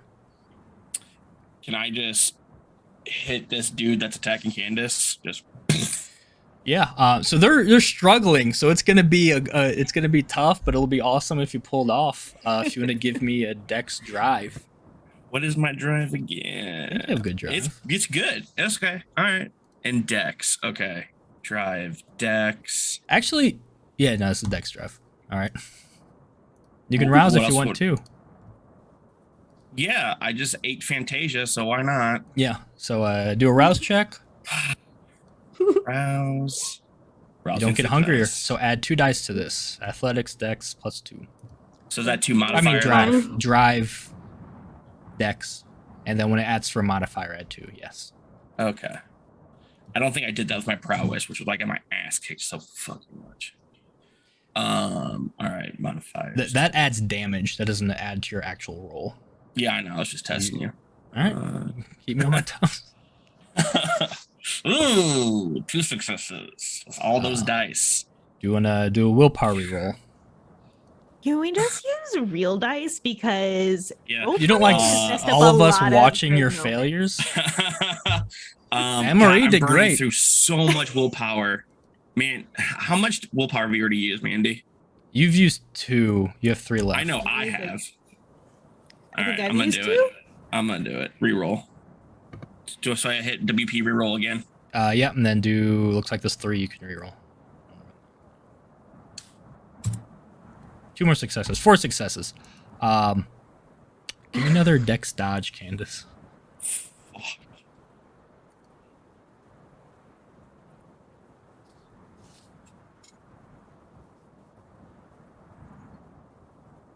Or athletics, sorry. Athletics, Dex. Athletics. You're good at that stuff, right? Dex. It doesn't matter if I'm good at it or not. All right, that's a spirit. 1 success. Was an empty threat. You only take 1 superficial. You did a pretty good job of primarily hitting the other person. The back, though, he did like a turn Clipped into it. me. Yeah, it clipped you. It hit the bottom of your Sorry. leg pretty hard. Probably would have broken a normal person's leg, but you sort of flip over. But the full brunt of this thing, you push away just in time as you have this full snowmobile, full speed, just clips this dude. And he does a full rotation in the air before just a crunch as he lands all wrong in his head and neck on the ground, and he is not. Oh no, I wanted to talk to him. And Luca does a cool He's over there. pause. That's a great place to take our break. We will Okay. pick things up in a second now that the coterie is all Population together of and doing great. Alaska's gone down by so many percentage points. Population's been cut in half in 1 hour. Only men though, so it's fine. We're doing great. We'll I see you in a didn't little kill the bit. kid. Bye. Bye.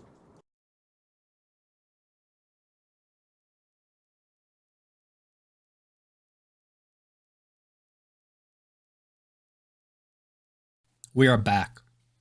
Our coterie is united. All of them a little hurt. There's a fresh suspect that's been ran over with a snowmobile. Joanna's been rescued and is watching this go down from the back of another snowmobile. And everyone's together again. How would you like to proceed? I want I'm gonna. to check if this guy is dead. Yeah. Hop off the snowmobile and check. Yes.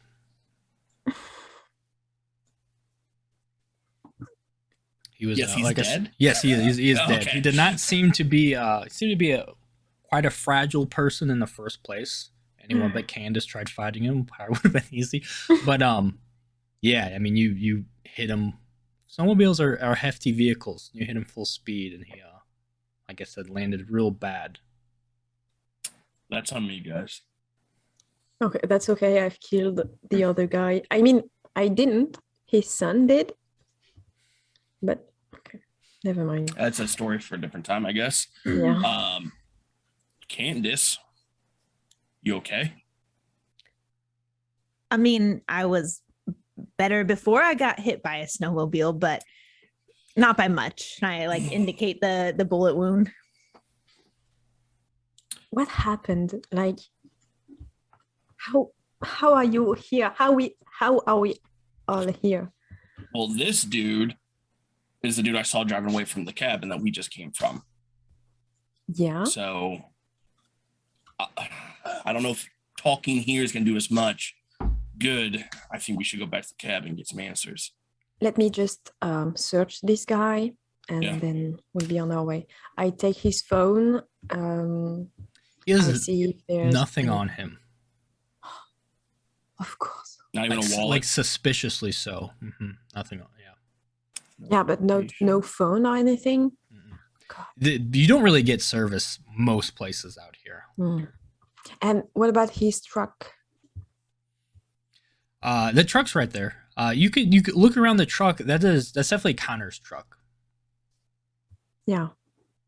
Okay. Well, All right. I can drag him up into the cab, and you can bring the authorities back, and I can wait here with the scene if you'd like me to. Yeah. Anne-Marie, your car wouldn't be too far away. This truck is also drivable, although depending on your Datsun drive, Luca would definitely be able to drive it. You have good drive. I don't know about the rest of you. yeah. But it could be considered a crime scene if you're trying to get the actual authorities involved too. So maybe you don't want to move it. Let's just erase. Do we still have fingerprints? Yeah. You don't create oil, do we? Yeah. We don't have like bodily functions like that. Google oil. it. But you still have the Oil is- actual like yeah. fingerprint shape, yeah. Yeah, but oil I'm just is what cleaning creates the. Or we just take them. We could take them back to the. Sir, why you gotta To the ask these cabin. questions? I mean, do we just want to leave the fingerprints made bodies with here? oil. You're made with. Is there anything that can tie us back to these people? Yeah. According to Tumblr, the- they don't. So there we go. There That's we where go. Our official rulings create always oil. come from there. If there's nothing that can tie us to this, let's quickly go back to the cabin, get as many questions, because they're gonna link Connor's truck to that cabin, And I have a feeling since we found Joanna there, we're going to find more answers there. So unless we want to be tied to this, we might want to just cut our losses and see what the fuck's going on. Because I don't like to be disturbed. I came to Alaska to not be disturbed. This is kind of fucking disturbing. You can go away, but I had a job that was finding this woman, and I intend to, figure this out. I think there is a lot more behind this than what we just saw. It was way too easy, like I found her like this. Okay, a man has died, but there were a room with men on screens talking. And as soon as I got in, everybody just got offline. And I think it's something way bigger. You see how the truck, how the house are really fancy. Like no one has that kind of money in here, especially not this time of the year. Connor essentially runs most of the operations of the docks. He's fairly wealthy. But it would take some serious, not only wealth, but influence to get a construction crew out here to put this thing up. Like so fast. A few months. Like in 6 months, everything is done. So. Well, with that being said, then I say let's head back there and figure out what the fuck's going on. I don't know much about technology and all that shit of computer people, so I'm not much help there, but I can sniff out something maybe. Candice, do you want to? You're muted. While you guys are arguing, I'm gonna try to like drag him around like the front of the truck out of Joanne's view. If he's still warm enough for me to feed from him to replace all the stuff I lost so I can help heal people. Yeah, I'll say okay. you need to feed right now, but yeah, you're able to pull him away and get some of that last blood before it becomes undrinkable to you. Cool. You could bring what was your hunger at? I guess just 2. Yeah, you could bring it down to 1. I thought it was more than that, but perfect. Okay. I think you only filled 1. Well, and you fed right before. Okay. So you do that. What's the plan then? Are all of you going back to the cabin? Are you taking Joanna with you? Yeah, I was wondering if, I don't know, one of us could take Joanne into safety. I'm not comfortable making her going back there if she had traumas. Maybe you can just calm her down, stay with her in the car or something. She still seems like quite calm, and she just witnessed Luca fucking power slide into a guy and kill him, and she's just sort of taking it all in. And she something seems really to just kind of be along for the ride, yeah. I'm gonna walk over to Joanne. I'm sure I know her from around the town a little bit. Make sure I cleaned all the blood off of me. That shouldn't be there. Joanne, did they give you anything that you can remember? Any kind of sedative or anything weird to drink or eat? No. Not that you know of? Okay. Well, I think for now, I could always take you back to the women's shelter and get you cleaned up and warmed up and get you a good meal, and you can rest a little bit before, I don't know, Anne-Marie, if you're going to take her to the police or anything, but you can rest there. Yeah, whatever's easiest for you guys. And if you have stuff to do, more stuff to check out, I'm fine.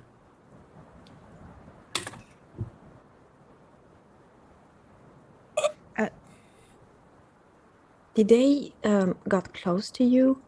Like, did some of them get close to you, like physically? Who put you all that stuff, makeup, dress, and everything? There were just 3 of them? Yeah, that I saw. They let me change myself. I just, They didn't call that guy by any name that you Um, heard. kind of refer to him as the tech guy. Why did you go there? Was it you who wanted to go there, or did they kidnap you? I was kidnapped. From where? Walking to work. How long You you been know- missing? This happened this morning on my way to my shift. And Anne-Marie, it really has only been a few hours. So it wasn't long enough to be a missing persons by any stretch, which is why you were called. Why the sheriff asked you to check it out. Because in official capacity, she's not been gone long enough. Also, while she's not a great waitress, she never misses a shift. So it was really weird that she missed her shift. It was a few hours late, and she lives with her parents. Her parents said she left for work and didn't arrive. So that's why you were called. Mm-hmm. But it has not been very long, luckily. Okay. Well, we are lucky we found you. Now you're safe. These people won't hurt you, and we'll make sure they won't hurt anybody else. That's why you have to keep investigating. No, yeah, absolutely. Whatever you have to do. Like I said, they didn't hurt me. I tried to keep my cool. I panicked a little bit when we arrived because I know what they say. Like you're supposed to just fight, just do whatever you have to do to get away. Because once they take you to another location and whatnot, that's when your chances of survival drop drastically. So I did put up a fight I got in the car voluntarily. I just Mr. Druthers. I thought it was weird, but I don't know. I don't know if it was morbid curiosity or just ignorance, or maybe part of me wanted to see where. I don't know. It didn't really hit me that something was wrong till we arrived, and then I guess it was a little too late. They drug me in. He put me in that room. There's the change of clothes. They told me to put on the wig, brush my hair, and that I would be having lunch with him. So you were with that guy in the locked room, correct? Did you hear me when I said? Yeah. When things started getting, I guess when you showed up, they started panicking, and the tech guy came in, and so he just left you there. And yeah, when the gunshots went off, and we realized you were fine and he wasn't, he slunk off somewhere. Okay. And then I guess tried to escape. And then Mr. Luca ran him over. Sorry about that. Attacking my friend and all. Oh no, absolutely. Well, right, you were detective. very brave. You Was were I? a very brave woman, and you did everything great. You kept yourself together, and yeah. I did what I was supposed to do. Let's get her to the shelter. Yeah. If that's all right, Candace. And then, detective, I think you should look into what they were going to do lunch for. I'll follow whoever. Or I can go home. I'm just going to. So who's going to take Joanna back? I'll take her back. Okay, you can take her back. Anne-Marie will be checking out the cabin. Luca, who are you going with? I'm not great at tech stuff, but we're out in the wilderness in the cabin, so I'm gonna go to the cabin. More my style. And also, it dawns on you, Anne-Marie, that there's CJ still there. Oh fuck! Yeah, we gotta get going. Yeah, I felt like he was the less dangerous person. Yeah, And last you saw him, like- he was a mess, but he's been left there this whole time. All right, Lynn. And there's no car left and everything. Right. Okay. So Candace, your car. Well, no, you've been on the road a little bit. Usually. So, Anne-Marie's car's share? nearby, so you We can switch, or I can hop on her snowmobile and drive us, and she can take my snowmobile. Sure. Perfect. Not worried about the logistics of it. Yeah. I am. Okay. So yeah. I have a car nearby as well, so Yeah, because she's quite cold. Like she's got like a heavy coat she threw on, but I was gonna take off. Like I was gonna go back to the truck and grab my belongings out of there. And then I assume I have like a big heavy coat for appearances. Yeah, I was gonna wrap that around her. I don't need one, so. Okay. So you take her back. Anne-Marie and Luca head back to the cabin. I'm thinking about a detail, like we can't produce our own heat. So with temperatures less than 0, we freeze, right? If you stay in one place for too long or stay out there for a very prolonged amount of time, then yes, you can Yeah, but do literally we have to get like big coats and everything? Like we have to get covered because No, I mean at the end of the day, you got magic blood in you. You'll be all right unless like you're purposely frozen or stranded. I think you'd be fine. Like she'll be fine for a ride back to town. You guys will be fine in the woods for a little bit. Yeah, and I was wondering if we had to like take the blush of life once in a while to just yeah. If you're gonna be out there for a little bit, blush of life definitely. But you guys are fine for now. Okay. Though like typically having a conversation like that outside, you'd want to do it, or else it'll be very weird that you can't see anyone's breath but one person. That dude's not shivering. But Joanna didn't seem to notice. Okay, so back in the cabin, what's your move? I want to try to cut the electricity. Yeah, so it's that there's no power lines out here, but there's a few generators clearly set up. Do you want to do that first? Like maybe the house. I just want to cut the electricity of the house so we can wander around the house without the camera. Oh, got it. Looking. I don't show up on cameras. The cameras, because like at the beginning I was like, okay, he's super equipped, but when I saw the guys in the room, got it, I was like, okay, this house is not just him, but sure, yeah. And I'm thinking about the movie Martyrs when they have a whole society of people torturing other people. So okay. Yeah, you go out, you turn off the generators so the power system goes down and you will not be actively on camera. Yeah. Inside. Then I said we go straight to CJ. You could go. I want to, just let's go see CJ. I want to see also the house. You do detective work. I'll intimidate CJ.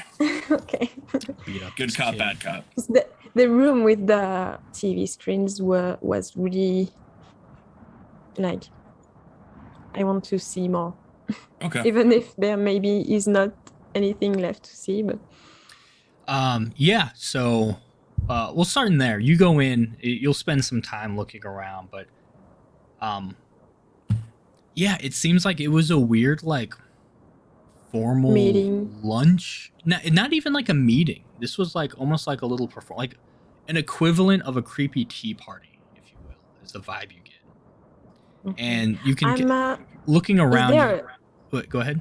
Is there a computer? Yeah, so there's like a server essentially in sort of a pretty sophisticated electronic setup. Okay. Running this in one, but you can also see that it has been likely that tech dude on the way out tried to destroy it. It's pretty messed up. You might be able. You could still take some of it. Maybe someone can salvage something. But, yeah, that's what I wanted to do. Yeah, like, it'll take someone with a little more tech savvy than any of you. Yeah. But of course. Yeah, because he didn't have time to like thoroughly wipe. He just tried to like destroy stuff as quietly as he could on the way out while people were getting shot. Yeah, I'm going to like. I assume this is some big equipment. I'm just going to maybe. Nothing you can't like. You can find like essentially fit in like a duffel bag. It's not like a Okay. huge server or anything. It's just Okay. just some media equipment sort of, and you can tell it was definitely like set up by someone who knows how to set this stuff up. Like the wires were probably very organized. Again, someone tried to destroy it, but someone who knows what they're doing. Okay. Set it up to where there's literally like lighting in the room and everything, to where you would assume he would probably sit in here and have a meal with Joanna, and the other people were probably doing the same. You kind of can see this set up. They probably also had like lunch guests. Okay, so he wanted to eat with Joanna in front of these. Yeah, it's a weird the vibe you Yeah. get from some of the things, and there's like a little bit not necessarily an itinerary, but like little planning thing. It's just very basic notes and stuff. And sort of like 12:30 begin with appetizers, like sort of a setting thing with that, and Okay. almost like a way of like showing off who they capture. Yeah, for the guys on the screens, maybe. to Yeah, impress and them. obviously there's not really like internet service or anything out here, but most people, at least this remote, have some sort of satellite device, which you definitely saw. Yeah, hooked up to that's the what I cabin. wanted to like try to find out. Like, Yeah, there's a satellite hookup as well outside the cabin.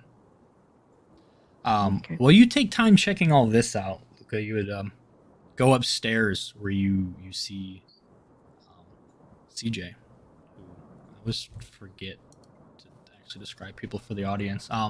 Yeah, young, sort of messy, blondish hair, deep blue eyes, probably 20s, lower 20s, little bit of scruff, but like well trimmed.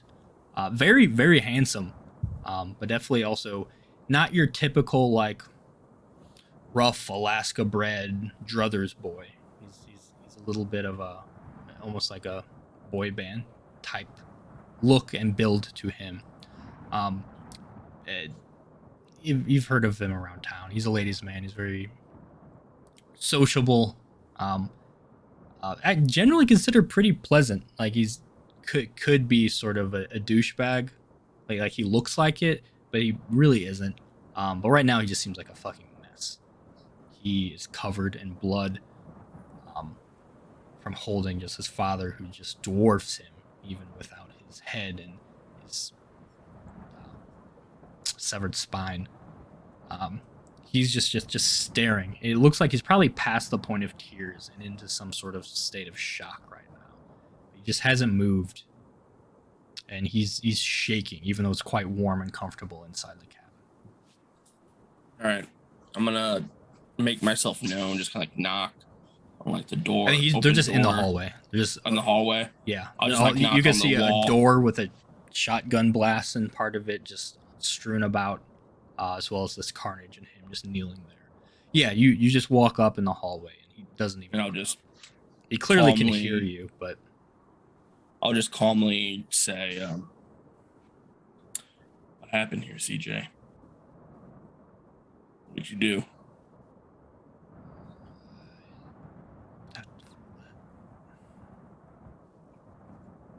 Trying to help you here, CJ. What did you do? I guess I did this. Killed your father? No. I mean, I don't know. That mean French woman was here, and she was poking around. We didn't know why. He just gave me a gun and said to do what I had to do if she became unreasonable. That she was here to. I don't know why. Why was she here? Father gave you a gun? Yeah. She took it.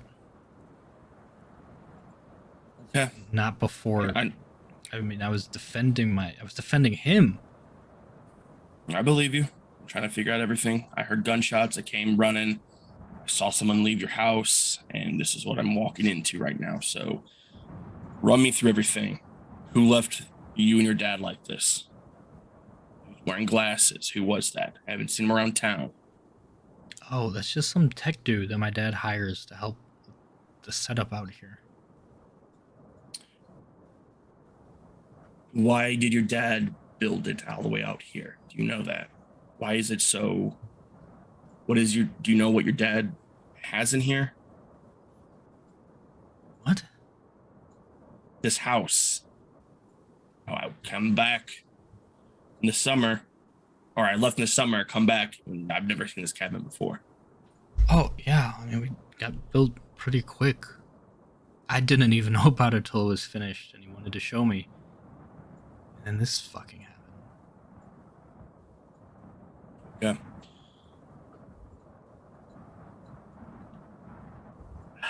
All right. Well, you gotta clean this up. Get you cleaned up. Leave your. Why was she here? What? I don't know what's going on. I'm trying to get the answers here too, bud. Okay. I'm trying to figure this out too. So if there's anything you can tell me that can help you, we need to help him. We need to help him, and he just pats around. I don't have my phone. Do you have your phone? Can you call for help? I don't have a cell phone, man. I live in a fucking cabin. Will you help me? We gotta get him the fuck out of here. She just fucking manhandled him, though. You should have seen it. She hurt him. I heard it. I know she hurt him.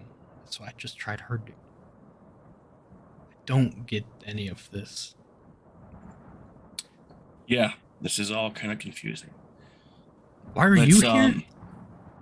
I was hunting and I heard gunshots, so I came running. And I stumbled upon Where's she now?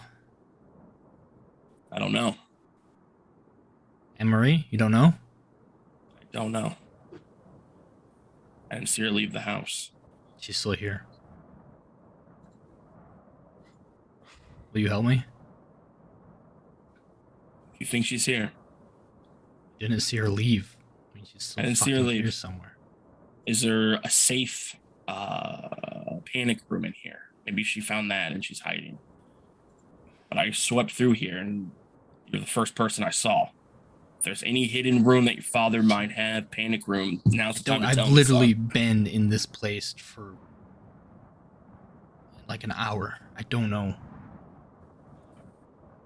He's gonna reach for the shotgun next to his father. Let's not be hasty. You don't want that. Revenge isn't the answer. We'll find out what she did, why she did it. She picked him up like a fucking rag doll and broke his back. And then I had a clear shot, and then I didn't. Going through a lot of trauma right now. It's normal. None of this is normal. Rash. You don't want to act rash right now. Put the gun down.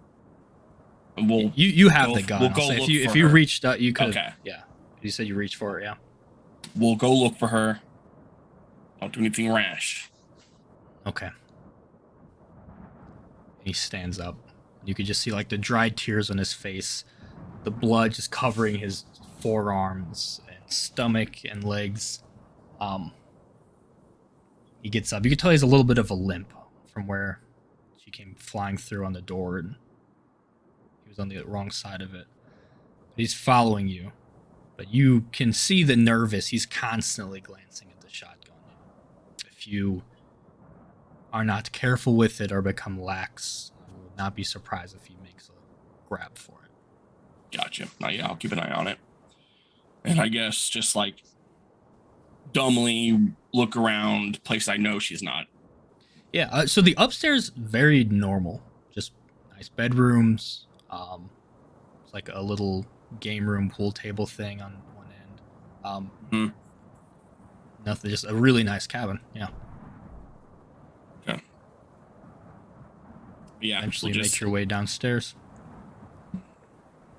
Probably around the same time Anne-Marie's wrapping up her investigation of the dining room. Yeah, I also want to like check the room where she was Getting trapped. ready. Yeah, it's set up like a little dollhouse room almost. Just like really, again, antique furniture, floral wallpaper, everything very prissy and old. Um, there's another door though that's you've just seen in this room that's clearly like a. They didn't even. Well, I mean, it's painted in along the wall. It's kind of easy to miss. But once you find it, this is like it's a metal door. This is while the other doors are clearly very secure and to prevent any person from easily moving room to room. This is like something is locked, very secure here. Okay. And on the keys I found on any of these guys. Yeah, you do have the keys. You go through key by key and eventually find the right one. Okay. You're heading downstairs. Yes. Probably around the time you're finding this is where you would hear Luca and CJ coming down. It's up to you if you want to continue or you want to wait for them. I'm just I think I have a torch or something. Torch lamp. Torch Like light. a flashlight? Yeah. Mhm. I just go inside and investigate. I know that Luca is not into this and he's taking care of CJ, so Okay. You proceed down. It leads straight down into a basement, which is very weird. There's not basements here. The ground is frozen most of the time. They don't bother trying to dig down really that way. Yeah. I mean, a little bit because it definitely helps with the warmth, but not like a full-blown basement like this.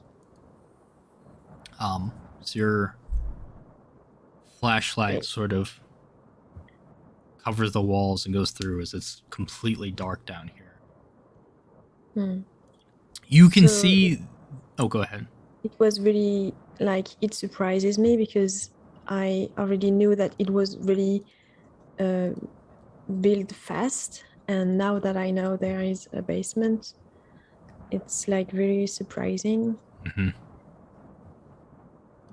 Down here, though, it is unfinished, so it's just like bare concrete. It's not nearly as nice as the rest of the place. It's there's even some construction materials still here. You can tell it's clearly still being worked on. They decided just to go ahead and use it before the basement was completely finished. Okay. It is also, I mean, not that it bothers you, but it's very cold down here, colder than outside even. Like it's like a freezer you've walked into. But looking around, and you're confronted with another door, another metal door. This one's not locked though. You're able to open it, and it very much is like a walk-in freezer that you'd find in like a restaurant or something. Mm-hmm. And that is where you see multiple men and women wrapped tightly in plastic, almost like sealed, like you would like meat.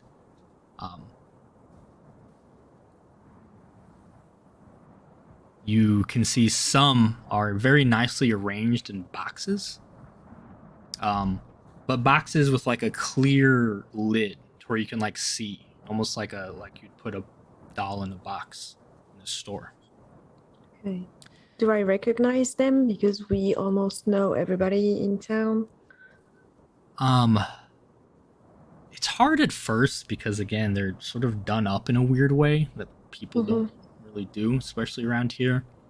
But you recognize a couple. Like, yeah, that person moved away, and that guy definitely worked at the docks. But he was just sort of a seasonal worker, you assumed. Most you do not recognize though. Okay. There is 7 different individuals. Okay. 3 are nicely in a box. The others are sort of sealed in Wrapped up. plastic. Okay. Mhm. Okay. What did we walk into? You can also find in this there's another container with blood. There's multiple bags of blood. And you can sort of looking around some of the equipment, you can see these people were likely artificially drained of their blood before being preserved in this way. Okay, so But the blood, the box with that container, you can see a series of numbers and a time and a date. The date is tonight or tomorrow, technically at 2 a.m. The string of numbers takes you a second, but those are coordinates. okay, so where they're supposed to be shipped, I guess. Yeah. Seems this person so keeps the blood bodies, but then for some reason bothers to drain the blood and send it somewhere. Yeah, well, we know that. I think maybe I've heard some sort of human trafficking maybe in France, Mm-hmm. like for blood, especially for people like us. Yeah, this kind of has kindred activity written all over it. As far as you're aware, you three are the only kindred. Yeah. I note the coordinates and I don't touch the bags of blood. Or maybe we could deliver them ourselves. It would be fun. I don't know. No. Well. It's up to you. But that's about all there is to see down here. You can tell there's other things that are, you can't really tell what's going to be built, but there's plans that are still going to happen down here, but it's still under construction. They finished the freezer portion, and that seems to be the most important part. Okay.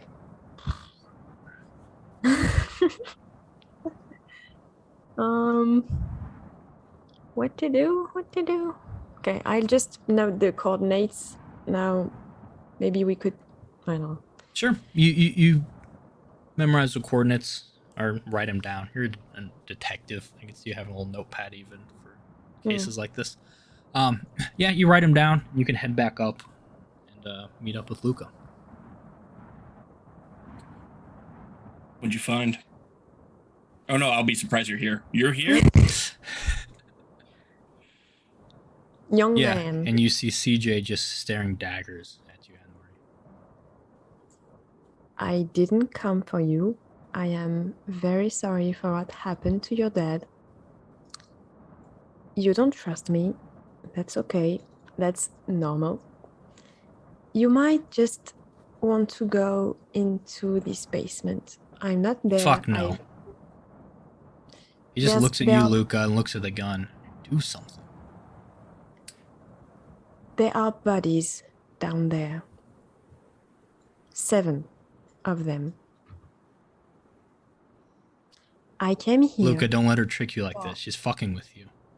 A woman named Joanna. You might know her from the coffee, the restaurant. Ralph's. Yeah, I know Joanna. Yeah. I found her there, dressed up like a doll. My friend Candice took her in safety.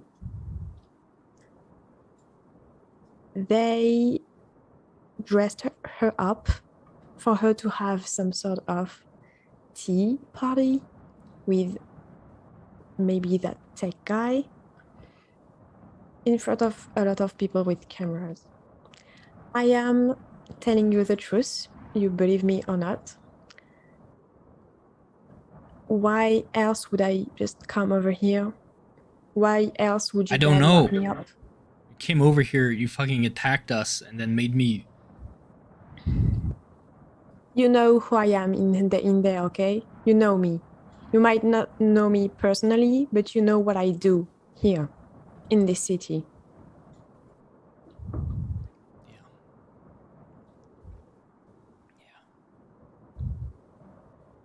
I want to see for myself. Go downstairs. I'm not going to attack you. I just walk back. I'll go with you. Yeah, Luca, come with him. Make sure the story checks out. Come on, let's go. Yeah, he goes down with you. And Luca, you would have known, going through these back areas where, like, it's the weird wallpaper and just, like, everything's different. He clearly was confused. He didn't really say anything, but you saw, like, that was his first time seeing any of that as well. Yeah, you lead the traumatized young man downstairs to have him look at the bodies. You have no idea why this is here in your father's house?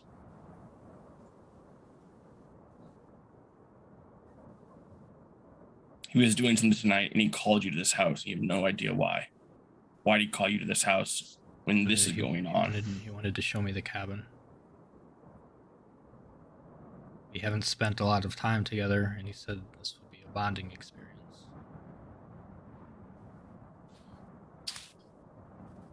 How often have you seen your father? To leave. And he sort of gags and catches himself a little bit, and then he just starts walking back upstairs. I'm gonna grab him. Do I have a camera to take pictures of all this? Yeah, sure. You can have your phone to snap photos. Even if you don't always have service, you can still do that. Yeah. As he walks, I'm gonna grab him. Also, Sarah, scoot to your right a little bit. Oh. There you go. Perfect. Sorry. Yeah, you grab him.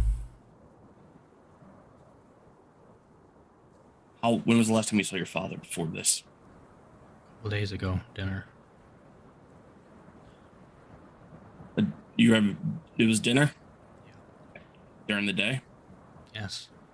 Night, whatever.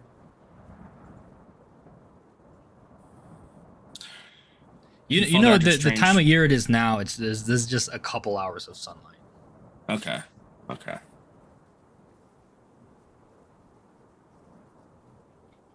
There's nothing that could have tipped you off that your father was up to something like this? No, man. I don't fucking... You think I knew my father was doing this? I don't know.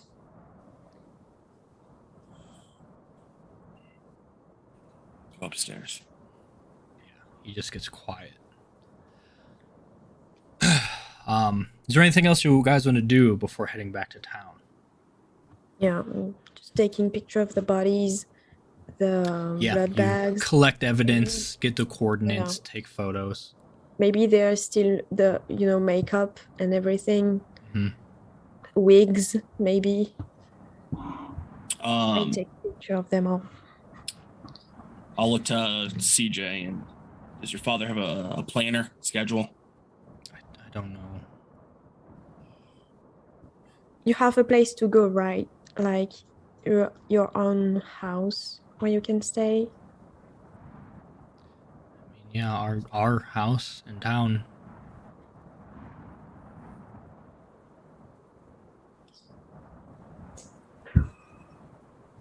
I'm good with this shit. You just take me home, please. I'm sure we have to talk to the police anyway. They can fill you in. Officer.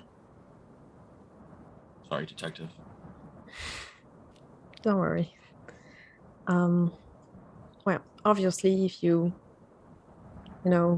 talk about something that happened that night, we're not in the best position to do so, considering what's in your basement. It's not my basement. Your father's basement. And again, you know who I am, so these are not threats, just for your own safety. Did you talk to that other dude? This isn't him? My dad might not have known. I don't think he did. The tech dude? Why? Yeah. Why would a tech dude be... Why would my dad do any of this? How could something that was going on inside his house and him not knowing about it, like him wanted to build this house in like a couple of months?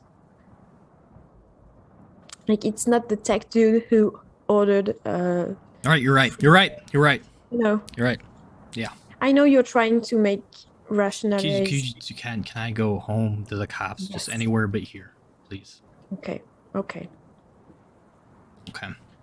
You gather what you need, and head into town. Where Candace, where have you taken Joanna?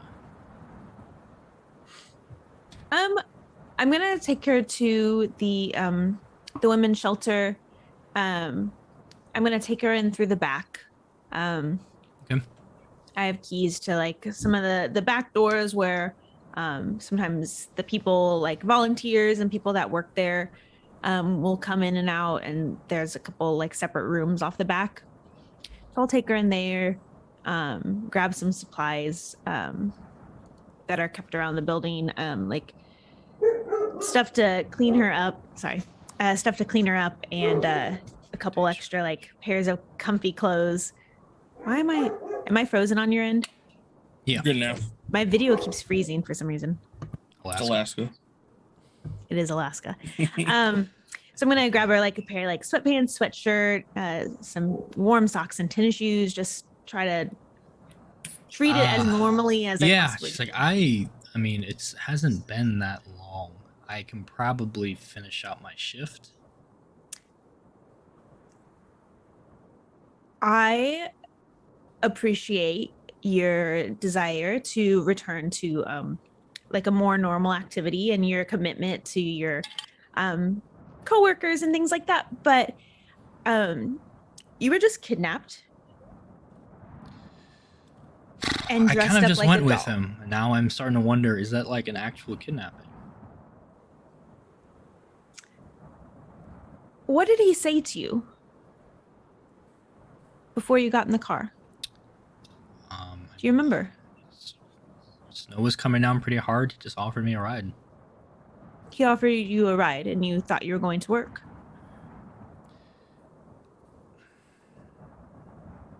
I guess. But like, I live so close.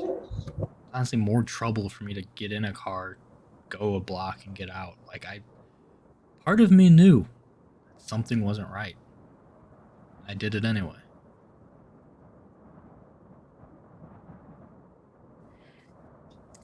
What you did wasn't wrong. No part of what you did was criminal or deceptive. You should be able to trust people. You should be able to get into a car and someone offer you a ride and it not end in them expecting. I'm not that stupid, though. I mean, we all know what happens around these parts, right?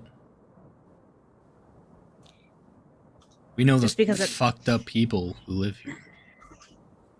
I mean, I never cared for the guy, but that was wild.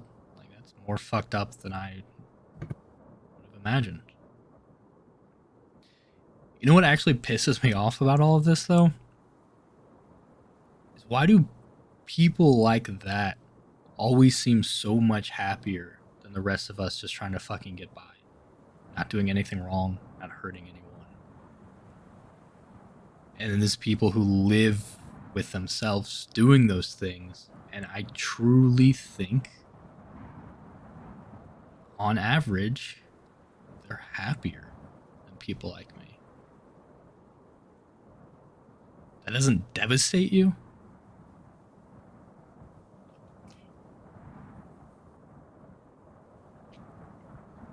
I don't think they experience happiness. I don't think they experience sadness. I don't think that they're connected to emotional reality the way we are. Because if they were, they wouldn't be able to live with themselves. They can, and they do. I don't have that option. If I went and did terrible things, I wouldn't feel good. But I do what I'm supposed to do, and I don't feel good. I just keep doing it.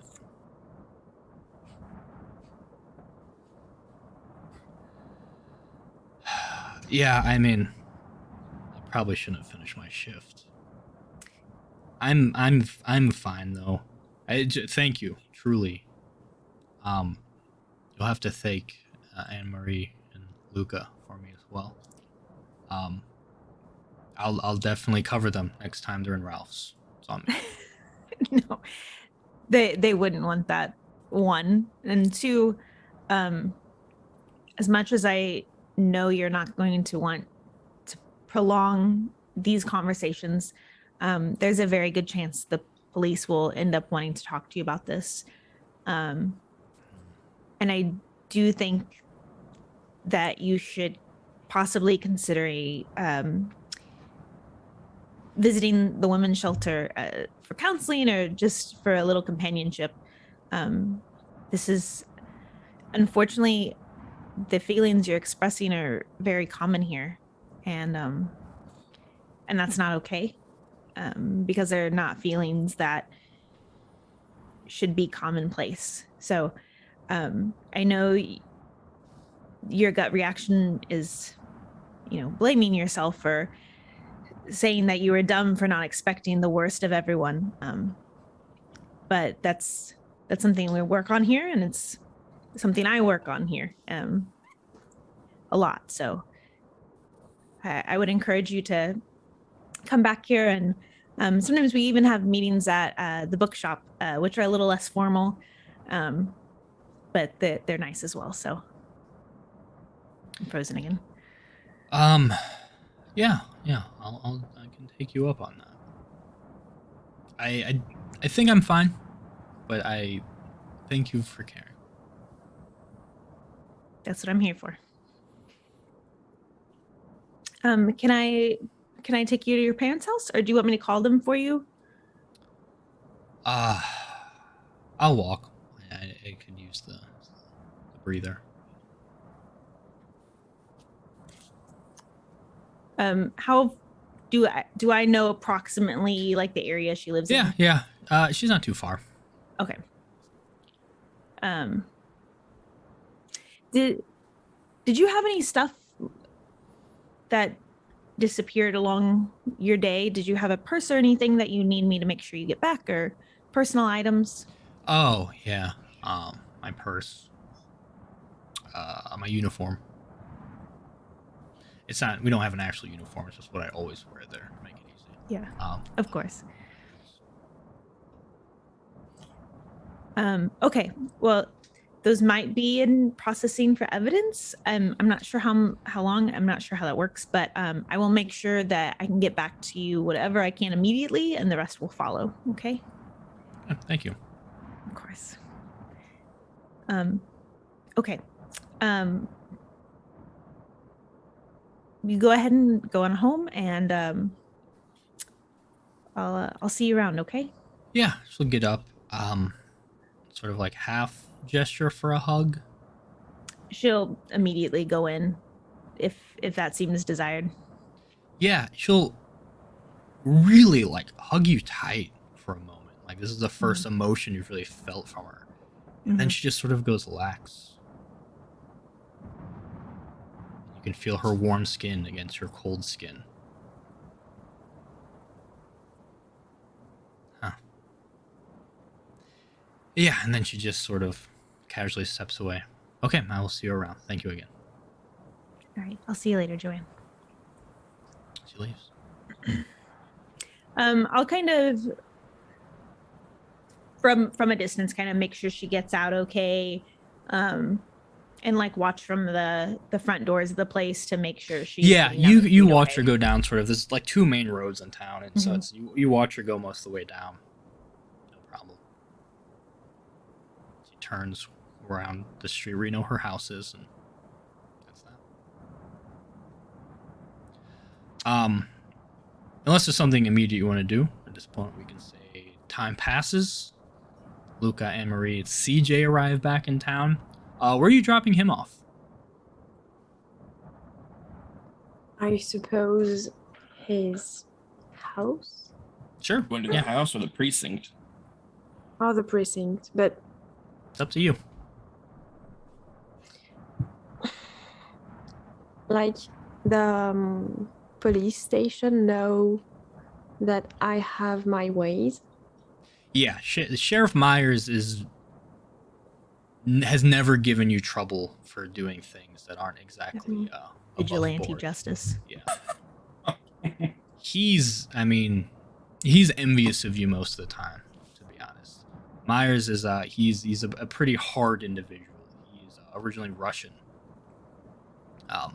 He thinks he comes from a small Russian town to where so he's very used to just sort of the authorities doing what they want. But he's trying to be better here. He was not a member of the police before now. But he sort of had to flee his country because he's married to another man in town. And that's not okay in the town he comes from. so he lives here now. But he's always happy to let you do his work because he would rather not. He really doesn't do much procedural stuff. In Alaska, the bad crimes, the federal prison in Alaska is a pretty terrible place. Just like everything else in Alaska, the remoteness, there's not a lot of oversight in the Alaskan prisons. There's a lot of like abuse and stuff that happens in these prison systems. So especially when a local does something wrong, he never like actually sends them to jail or really even wants to make a record of it in case they get picked up somewhere else and they have outstanding like warrants and stuff like that. He's not afraid to beat the shit out of someone who needs it, but he doesn't really do it I guess depending on your outlook, it's always unnecessary to do that. But most people around here knows if you beat your ass, you probably had it coming. But so yeah, you don't have to worry about like covering your tracks or like you can probably tell him what happened. Yeah, maybe he could be useful in the investigation. So yeah, sorry, CJ. We'll have to. So I'm just not telling him where we go. Yeah, you just go into the sheriff's office. Yeah. Yeah, I think he figures it out at some point. Yeah, you pull up to the sheriff's office. It's a small 2-room building. It's truly just like a little office, not like a police precinct or by any means. I'm gonna stay outside. Okay, you hang out outside with Emery, and you before you even get out, you can see his truck's not here. You see a sign on the door that's saying on lunch. He went to lunch at about 10. It's probably about 1 by this point. Okay, I think I might know where he goes to eat. He'll be at Ralph's. That's where everyone eats. Yeah. I mean, could you like keep an eye on CJ, Luca, and I just make tell everything that happens to Sheriff, and then I'll come back with him, and we'll figure this out. Sure, I'll take Luca to his house. Wait for you there. Okay. Make sure, like, I don't want him to, I don't know, maybe do something stupid. Yeah, I trust you with that. Okay. Okay. You walk to Ralph's. Luca, you drive to CJ's house. On the way, I'll turn to you. I don't know shit about you, man. And I feel no like one does. Right. That seems really nice right now. My family's been here since the beginning. I don't want to be here anymore. I don't want people asking me questions about this. You know how small of a town this is. I will never get out of the shadow of the terrible thing my father did. So now you do think your father did it? Just looks at you. I can be gone in 10 minutes. You already got the guy. You already know what happened. You have all the evidence. Me rehashing that I didn't know and begging them to believe me that I didn't know won't matter because everyone's going to be like, it's your own father. How could you not know? Because they all have such great relationships with their fathers. I don't want that to be my life from now on. I am begging you, someone who clearly is fucking hiding from something, to just give me the same chance you had. How far away from me are we from his house? This would be like as you're pulling up to the house. Okay. I could go in, I could just grab a few things. No one will hear from you again.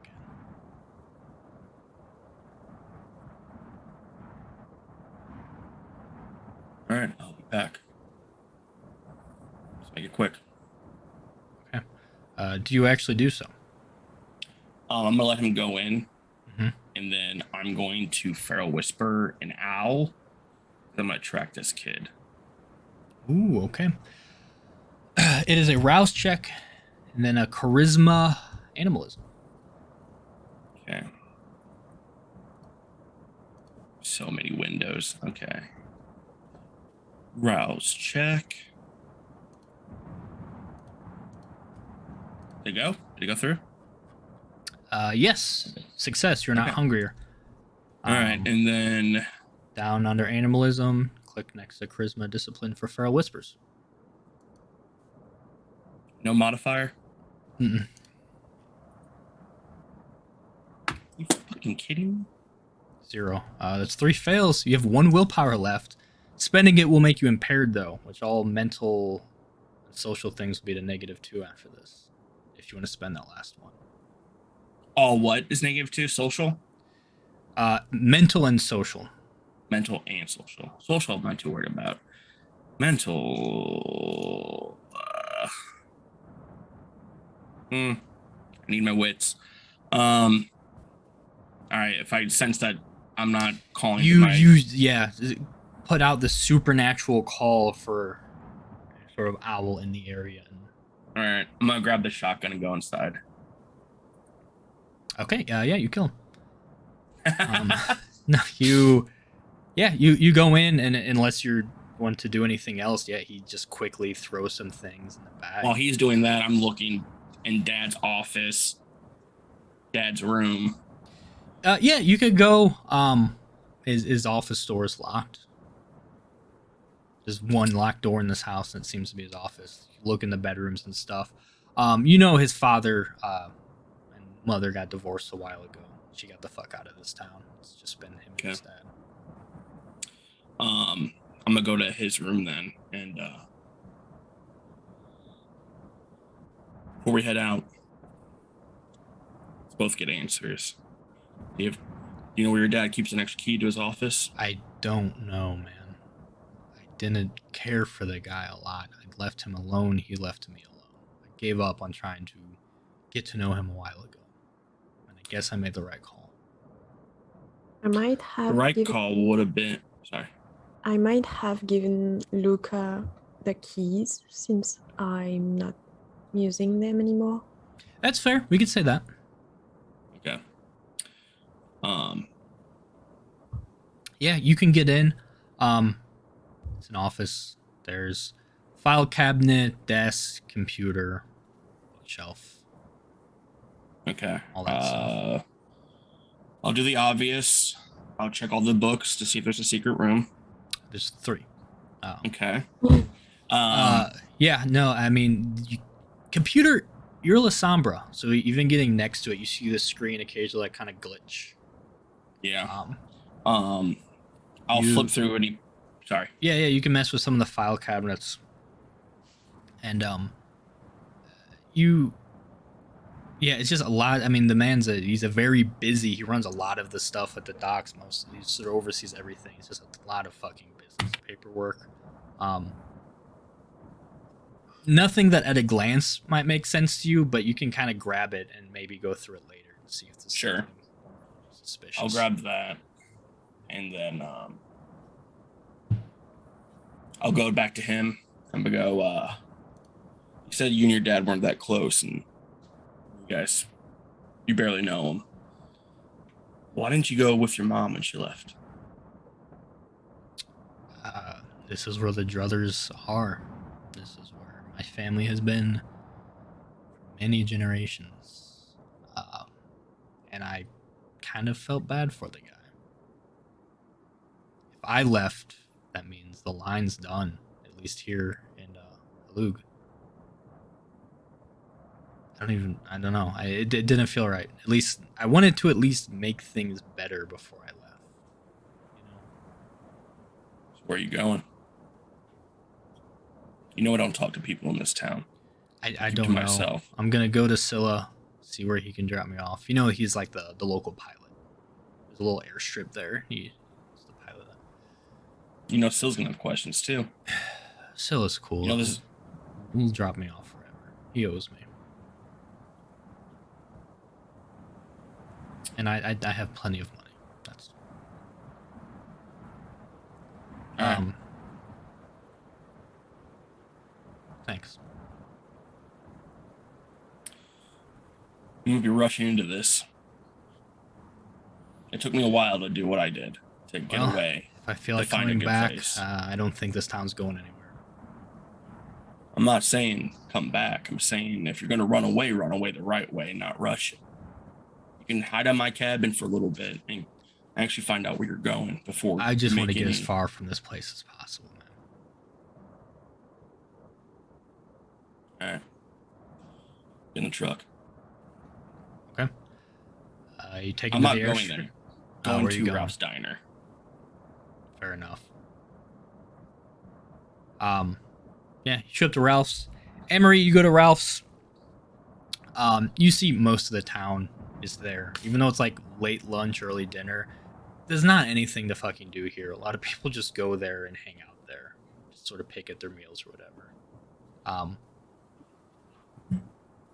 Yeah, you see the Sheriff Gregor Myers. It's just a hard-looking older man. Sort of, definitely you could tell not regulation law enforcement by his this long scraggly hair and unkempt beard, sort of intense eyes. Always looks pissed off, but generally isn't. Sure enough, you see Marlene, just the nice older woman, who's always smiling. Quite the opposite, actually. Her eyes sort of disappear in her cheeks because she just has this sort of wide face that just engulfs it when she grins. She's not quite as quick on her feet as she used to be. She eats well. She's getting up in age, and she just seems to be covering for Joanne at the moment. So she's moving around quite a bit, helping people out. Yeah, you see them. Who else would be there? You would see the mayor, Ernie, is there as well, who is quite young. Ernie, everyone knows, is kind of a piece of shit. He had gang connections, but no one else wants to be mayor. And like, what can you really take from this town? Like that, like the corporations aren't taking. Like a mayor, he thinks he's like a baller because he's like a corrupt mayor, but people are like have fun stealing nothing. But he's there, as well as Naomi, who is known as sort of the best fisherwoman person in town. Drinks a lot, but a lot of people in this town do. She can get rowdy on occasions, but usually a good time. Very into like competitive, kind of do anything on a dare / bet type of person. But yeah, sort of some of the regulars, you would say, are around. But yeah, you're there. Sheriff looks at you. Hey, how'd it go? I have a lot of news. You want to have a seat? Tell me about it, or do I need to go back to work? I think my lunch break's almost over anyway. Whatever you want. I mean, you tell Okay, me. You're the one who why? investigated. You have the news. Yeah, it's a lot. It's a lot to talk about. So, if you want Okay. to, Yeah. I'll get up, put some cash on the table. Marlene, lovely as always. I'll sort of nod to the rest that are gathered. Everyone's sort of looking at you because it's not a big town. You just came in saying this big news to the sheriff, so everyone's sort of hoping to get a little bit of gossip, but resigned to let it go as the sheriff leaves. And you walked here, so we'll say it was a bit of a walk. So we'll say by the time, just for the sake of brevity, that you're sort of coming out, you would see the car pulling up with Luca and CJ's. CJ just looks at you, Luca. Really? You don't want to leave without getting one last slice of Ralph's pecan pie, man. Best in the world. Let's go. Or we can stay here and wait for them to come out. Your call. No, let's fucking go. Yeah, they step out and they all sort of meet you outside. And yeah, the sheriff just looks. The fuck is he doing here? He did this? no. Oh. Okay, let's go to the office. It's fucking cold out here. Yeah. And yeah, you'll reconvene at the sheriff office, get inside. Could I have changed clothes at the? I'm wearing blood everywhere. Yeah. Could I got one of his like dad shirts or something? Sure. Flannel. Yes, you Great. can. Just so it's not. You guys and weird. Emery, you could have changed the cabin. There's extra clothes there. Again, Yeah, it's gonna I be still like just, have like wounds. just Didn't sort take of the in time the to cold feel. weather gear you threw on. And yeah, you go to the sheriff's office. I assume, do you leave anything out or you tell him everything? I tell him I found Joanna and that she's safe. Just so we don't have to repeat everything. Did you tell him everything you found, or is there something you want to leave for yourself? No, I tell him everything. Like I don't have, like I don't tell him about like the accidents, the trucks and everything. Okay. You Like just more tell I him about the just say cabin that and what happened there. the guy with the glasses just ran off and we lost him. Okay. Yeah, he'll get a description that the whole time you're telling the story, he's just cursing. Just, what the fuck, man? Fuck. And he's just constantly cursing, sort of bewildered by this stuff. I swear to God, I take my words right here. I'm leaving this fucking town. It's a terrible place, terrible fucking people. No offense. He just looks up to CJ and back to taking notes. You believe it's actually you. Step outside. I shoo CJ away. You believe the kid? He didn't do anything. He didn't know anything. I have ways of making him talk. I think he didn't know anything. Like Yeah, good enough for me. Okay. It seems most of this is wrapped up. Then you've done a very good thing for us. Can't thank you enough. well, doing my job. Yeah. You'll get your payment for sure.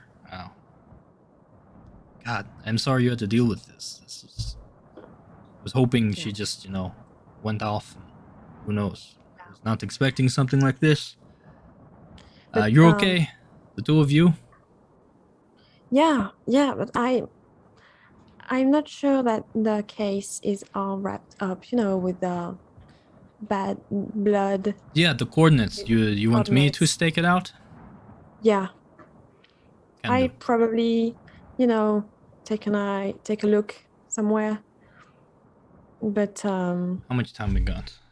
We've had hours. That's plenty of time. Yeah, I'll get the truck. Yeah, I'll take the coordinates. I'll look. He's got a big map on one of the walls. He looks. Oh, not too far from the cabin, it looks like. Along the river. Yeah, I got the gear. I can get out there. We'll see who shows up. I can take care of that then. Thank you. okay, you let me know. Unless you want to. No, I mean, technically it's my job. I guess I should. That's fine. Okay. If you want me to join in, I could. I don't know. Well, it seems silly both of us going. I mean, if you wanted to go, you can go. I won't get in your way. But in case something happens in town, both of us go. Then our bases aren't covered here. Someone needs to Someone should be here for the people. Yeah.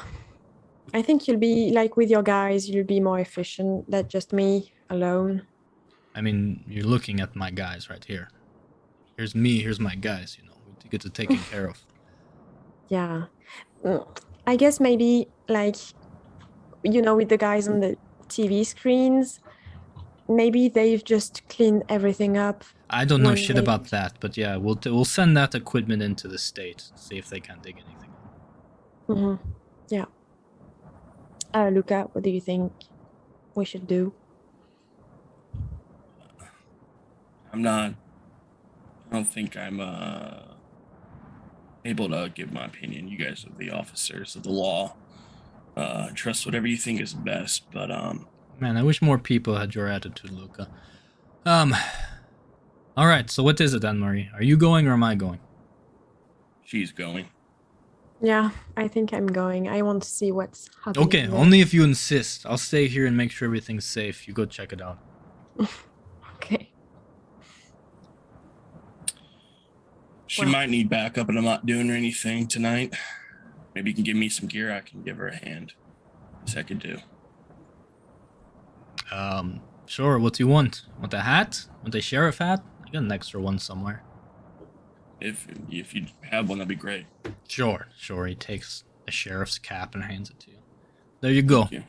Thank you. A little small on you, but It'll do. you know what? No, give that back. I don't like that. Never mind.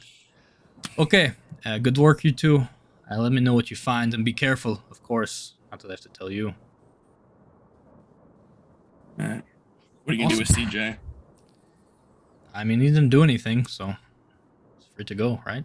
Is he here with us? No, he got sent out of the No. room. Okay. He's planning to leave. Ditch town. It's free country, I hear. Hey, he's a big boy. I'm not telling you how to do your job by any means, but I think you Hey, can help. perfect. All right, I've got there's no way I can get around not doing paperwork for this, so that's what I'll be doing, I guess. Yeah. Yep. Okay. If we you won't swing my bother you. routes on the way out, will you have Marlene bring me something here? I'm not gonna be able to leave the office. Okay. Pound pie. She knows what I like. All right. Yeah, we'll head out then.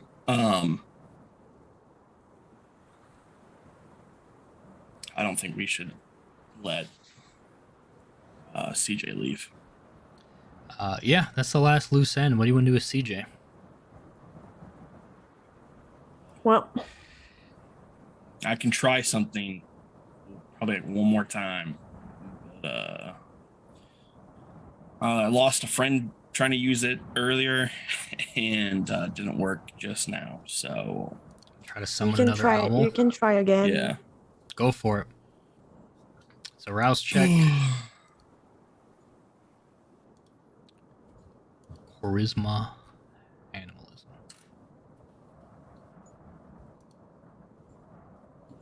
I'm great at rousing. I just can't do the roles. Charisma, discipline, Feral whispers, no modifier. Come on, baby. 3 successes. Nice. Yeah, you get a snow owl to Perfect. come curiously look at you. Technically it's manipulation, animalism to then get them to do something, but Right. you've summoned it. I'm fine with it. It's easy enough for an owl to watch something. You just wanted to essentially watch CJ. Watch CJ report back. Report back if what? I'm looking up my sheet right now. You can pick up and do things within their nature, but nothing extreme or beyond their capabilities. So I guess just Yeah, you can't be like kill CJ because an owl. right. No, I'm But, not having to do that. You could be like, wait. So what do you want to know? If CJ starts to leave, do you want this owl to find you? If CJ does something drastic, do you want it to find you? I guess yeah, drastic or like yeah. I mean, CJ said he's leaving, so you just want to essentially, if he does it, are you fine with CJ leaving? I guess that's the question. I don't want him to leave. Fuck. Maybe I should just trail him. God damn it. Because I was going to say, the owl might not be able to stop him from leaving if you don't want him to leave. But the owl can confirm, like, yeah, he went, he got on a plane. He didn't do anything else, if that's what you're wanting to know. Okay. Depends what your intention is. Annie, are you comfortable? I don't have Taking- any issues with him leaving. Like his dad died literally in front of him, so I think he got. I just find it odd that he is at that house. You could at try to. that I'll say time. I'll give you a roll if you want to try to convince him to just like stick around just a little bit until he's got a clearer head on this. You can do that, I mean, I feel. or you can I bring him to don't- Candace. You know, is much better talking to people if you want someone to reason with him. Yeah, I'll bring Candace in the mix. But I wanted to like go to see her if she wanted to come with us, because maybe we could have met people at this location, and she's way better than us. with Yeah, talking. Yeah. this seems kind of fucked up. Yeah, This is, so you know Candace was like sort of helping out Joanna during all of this. You still have CJ with you. You decide to head by Candace's place, aka your shared haven. We'll say you're at the bookstore at this time, to check in on things. So yeah, Candace, they arrive. CJ in tow. They can update you on what's happened so far. They told the sheriff. Talk this kid out of. The dead bodies because she didn't know. Yeah, that's true. Yeah, give her the full rundown. Yeah. Yeah. And then it's up to you. You probably would have like spoken with her individually first, caught her up on everything. Yeah. We'll say that happened. Do we want that insight check now Sure. that we talked about? Okay. Give Am I me better a- at this, or do you want to do it, detective? No. Anyone who wishes may do a wits insight, or one of you can do it and add one for being assisted. Yeah, I can add one die. Okay. So it's wits. Insight. So Inside. I have 5 dice naturally.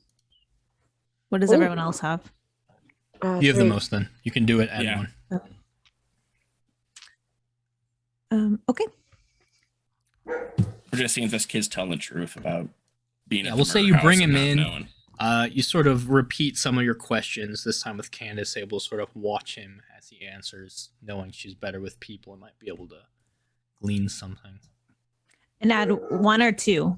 One. Get a beast. Duh. 2 successes. I'm gonna. How many willpower do I have left? 3.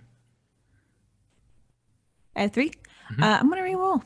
That's ridiculous. I'm Alright, gonna mark it for re-roll you. 3. Ah, Oh my Successes god, total. that's Yeah. absurd. Okay. Three's not terrible. No, Mm. 3's an average success.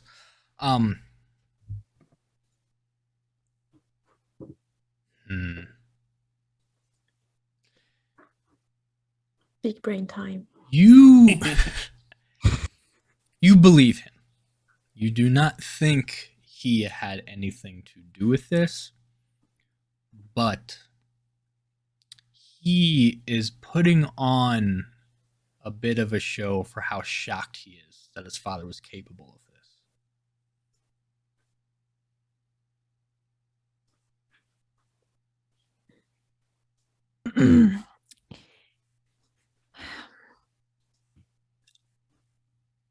I'm not a therapist or a shrink by any means, but Why am I here?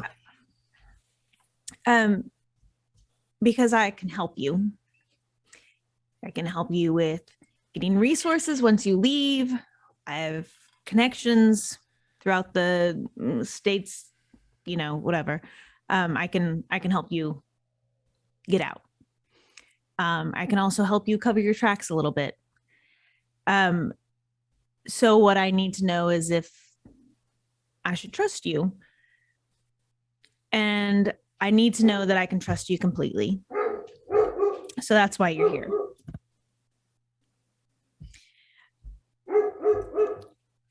Okay, that's okay. Sorry. Hear the ghosts I don't know of how loud it Fantasia. is for you. No. I'll turn my mic the opposite direction. I need to know what you actually thought of your dad. Why?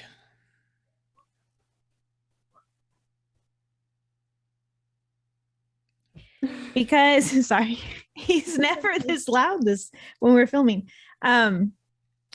Because I need to know about your dad. I need to know how closely related he is to every other bad dude walking around this place. What was he like with your mom? Why did she get the fuck out of Dodge and not just stick around for you? You could tell that struck something on him with him.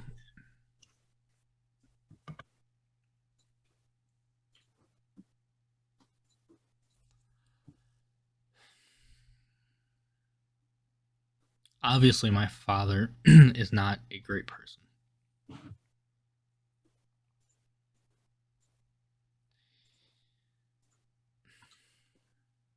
He didn't always used to be like this. I was just hoping if I abandoned him like she did, it would just get worse. Just wanted him to eventually find something else to focus on, occupy his time. I was hoping raising me might be that thing, but it wasn't enough. Nothing was ever enough. It just got worse and worse. And well, you saw where where it led.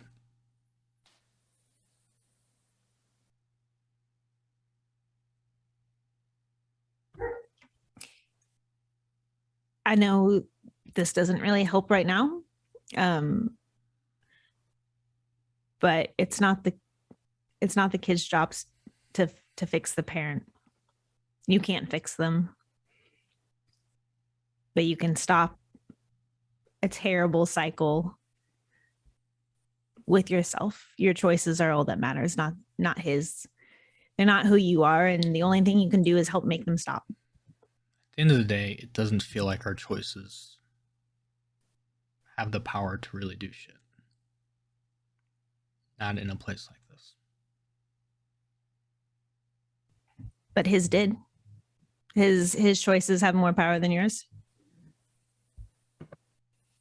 Certainly seemed that way. He chose to be like this, to ruin my life. I couldn't just choose for him to be better.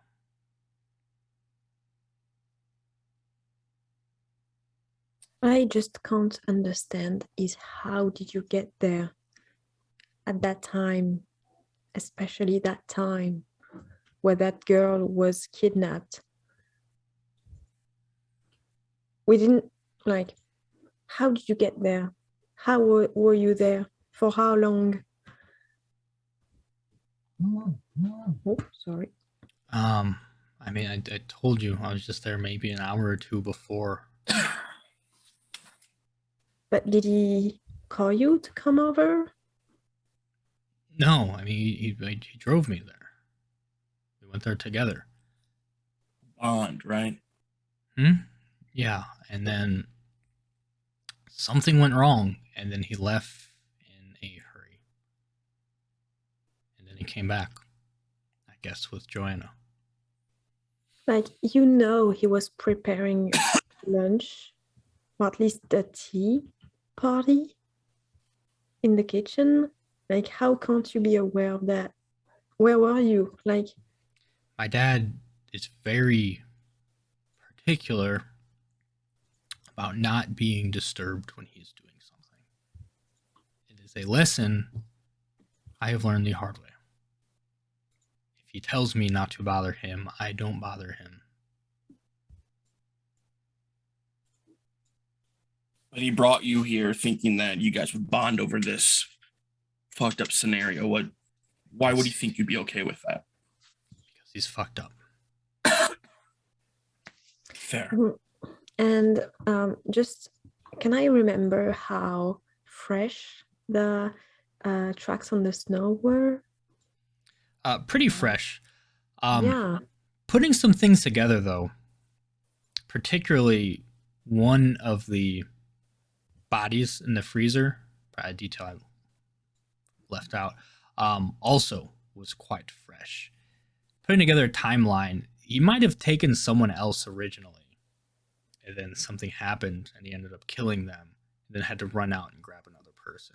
Probably why it was such like an informal grabbing a local type of thing, where it seems most of these victims were out of towners or people brought in or something for this express purpose. Something went wrong with the person before, and to keep his schedule, keep his meeting with these people, he had to run out really quick and grab someone else. So it seemed like he probably did come there just with CJ, probably with the woman already there, and then things went wrong. He had to leave, and while CJ was told to stay in his room.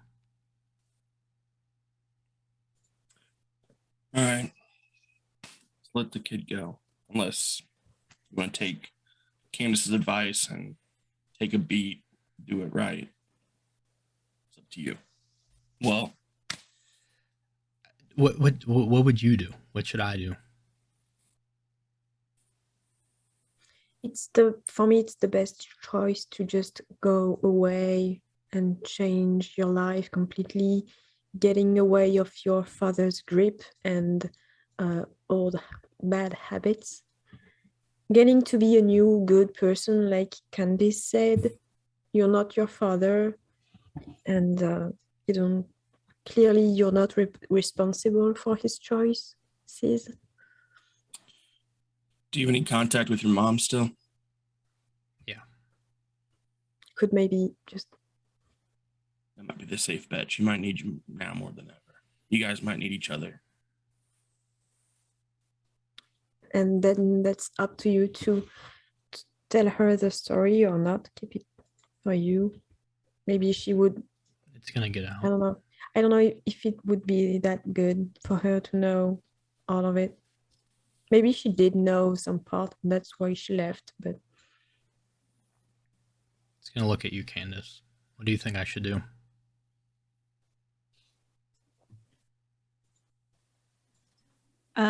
Not that I want to speak for anyone else in this room, but my assessment of this room is we're a room full of runners.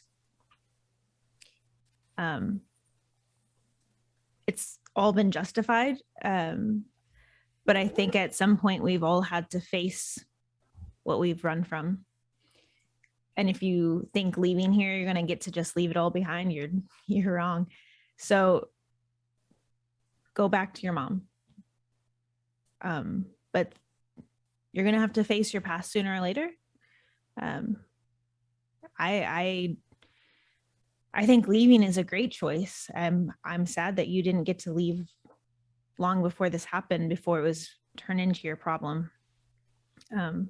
But don't think you get to leave and everything is left here.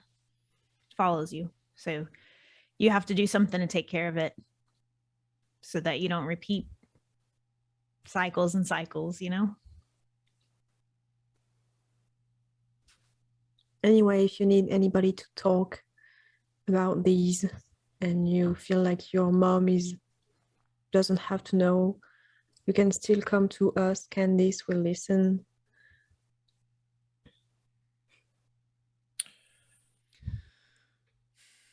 I'm gonna write like something down on a little piece of paper, and I'll fold it. And you do that. That's one option. Or if that doesn't work out, and you do want to be left alone.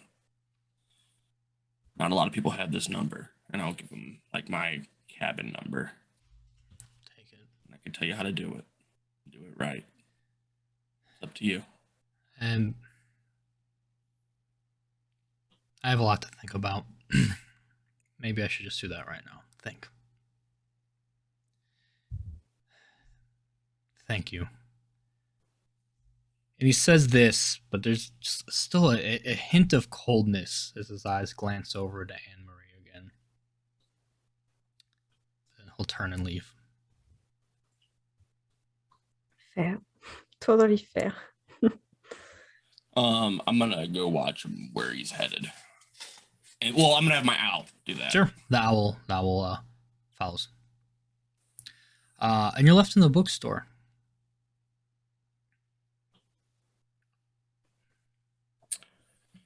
Well, that was interesting. So as we explained to you, the blood bags had coordinates on them, and we thought with the sheriff that Luca and I could go there, investigate ourselves. You're totally free to come with us. We could totally use your help, and if you want. Did you get to look to see where those coordinates were yet? Yeah, By the I think river, he I said think. it was not very far away from the cabin. Mhm. So I think that maybe other cabins were built for this. and they were connected by satellites to communicate like that. But why wouldn't they gather, like, if they were so close? I don't know. That's so messed up. We all agree that there's just. Oh, go ahead. I was just gonna say, while this conversation is happening, does anyone want to mend or do anything of the sort? Yeah. Yes. I was wondering, since we have to sleep to recover our willpower, how does it work? Exactly. Oh, fuck. Do you like long rests almost, or Can we put ourselves in purple? Yeah. And- So a thing where I guess I didn't explain this to the audience. As we go into, I don't know how the official rules. I don't know if there is a official ruling on that. But part of the horror, I think, of the story being a kindred in a place like this is, while endless nights seem obviously fantastic, you also are not getting the benefits of what your body usually does when you go into that day sleep, resting your mind, resting your body. There are other ways to gain willpower back, such as doing things in your nature. Interacting with your touchstones can help gain some willpower back, Yeah, I was as well wanted as to ask about Candace can actually heal people's willpower. that. Mhm. I can only do that once wanted per to- night. We're keeping Keenus alive at all. You can do it costs. more. It's just riskier the more you do it. Also, I wanted, like you said you talked about this. I wanted to take a time just to check on Hakim. What did I call him? I think I changed his name so it wasn't too much like Banu Hakim and confused me. Since Oh, okay. Yeah. Rajit is what I've renamed him, if that's okay. Okay. Okay. Because I confuse myself with my notes. I'm like, maybe that's his name, but did I write Banu Hakim? Is there a connection there? Are they in here? Yeah. Yeah, so this might be a time to where maybe because so if you have exerted your will quite a bit, it might be nice to maybe invite some of the touchstones over and just sort of communicate with them, check in on them, get in touch with that side of his humanity after dealing with such harrowing events. But before doing that, you probably don't want any open wounds. Oh, you can hide them, but it's up to you if anyone wants to heal now. You guys heal 2 superficial per rouse. Oh, that's exactly what I have. So I'm gonna rouse. Yeah, rouse the blood. I'm great at rousing. Yeah, you healed 2 superficial. Okay, are you marking that or am I marking that? You mark it. Wow.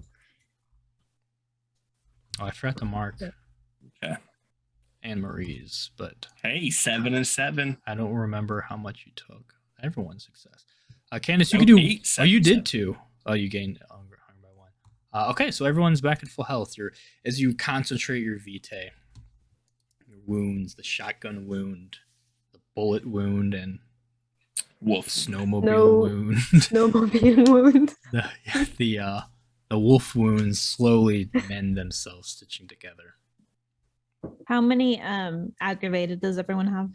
No one has any aggravated. We're good now. Okay. Yeah. Cool. I could use. That's why, yeah, it's important to keep healing the superficial so you don't cross over. Turn into. Yeah. Mm-hmm. All right. But yeah. But go ahead. I'm just saying before Call your touchstones. go on. We agree that this is all what we found in that fucking cabin is all kindred shit, right?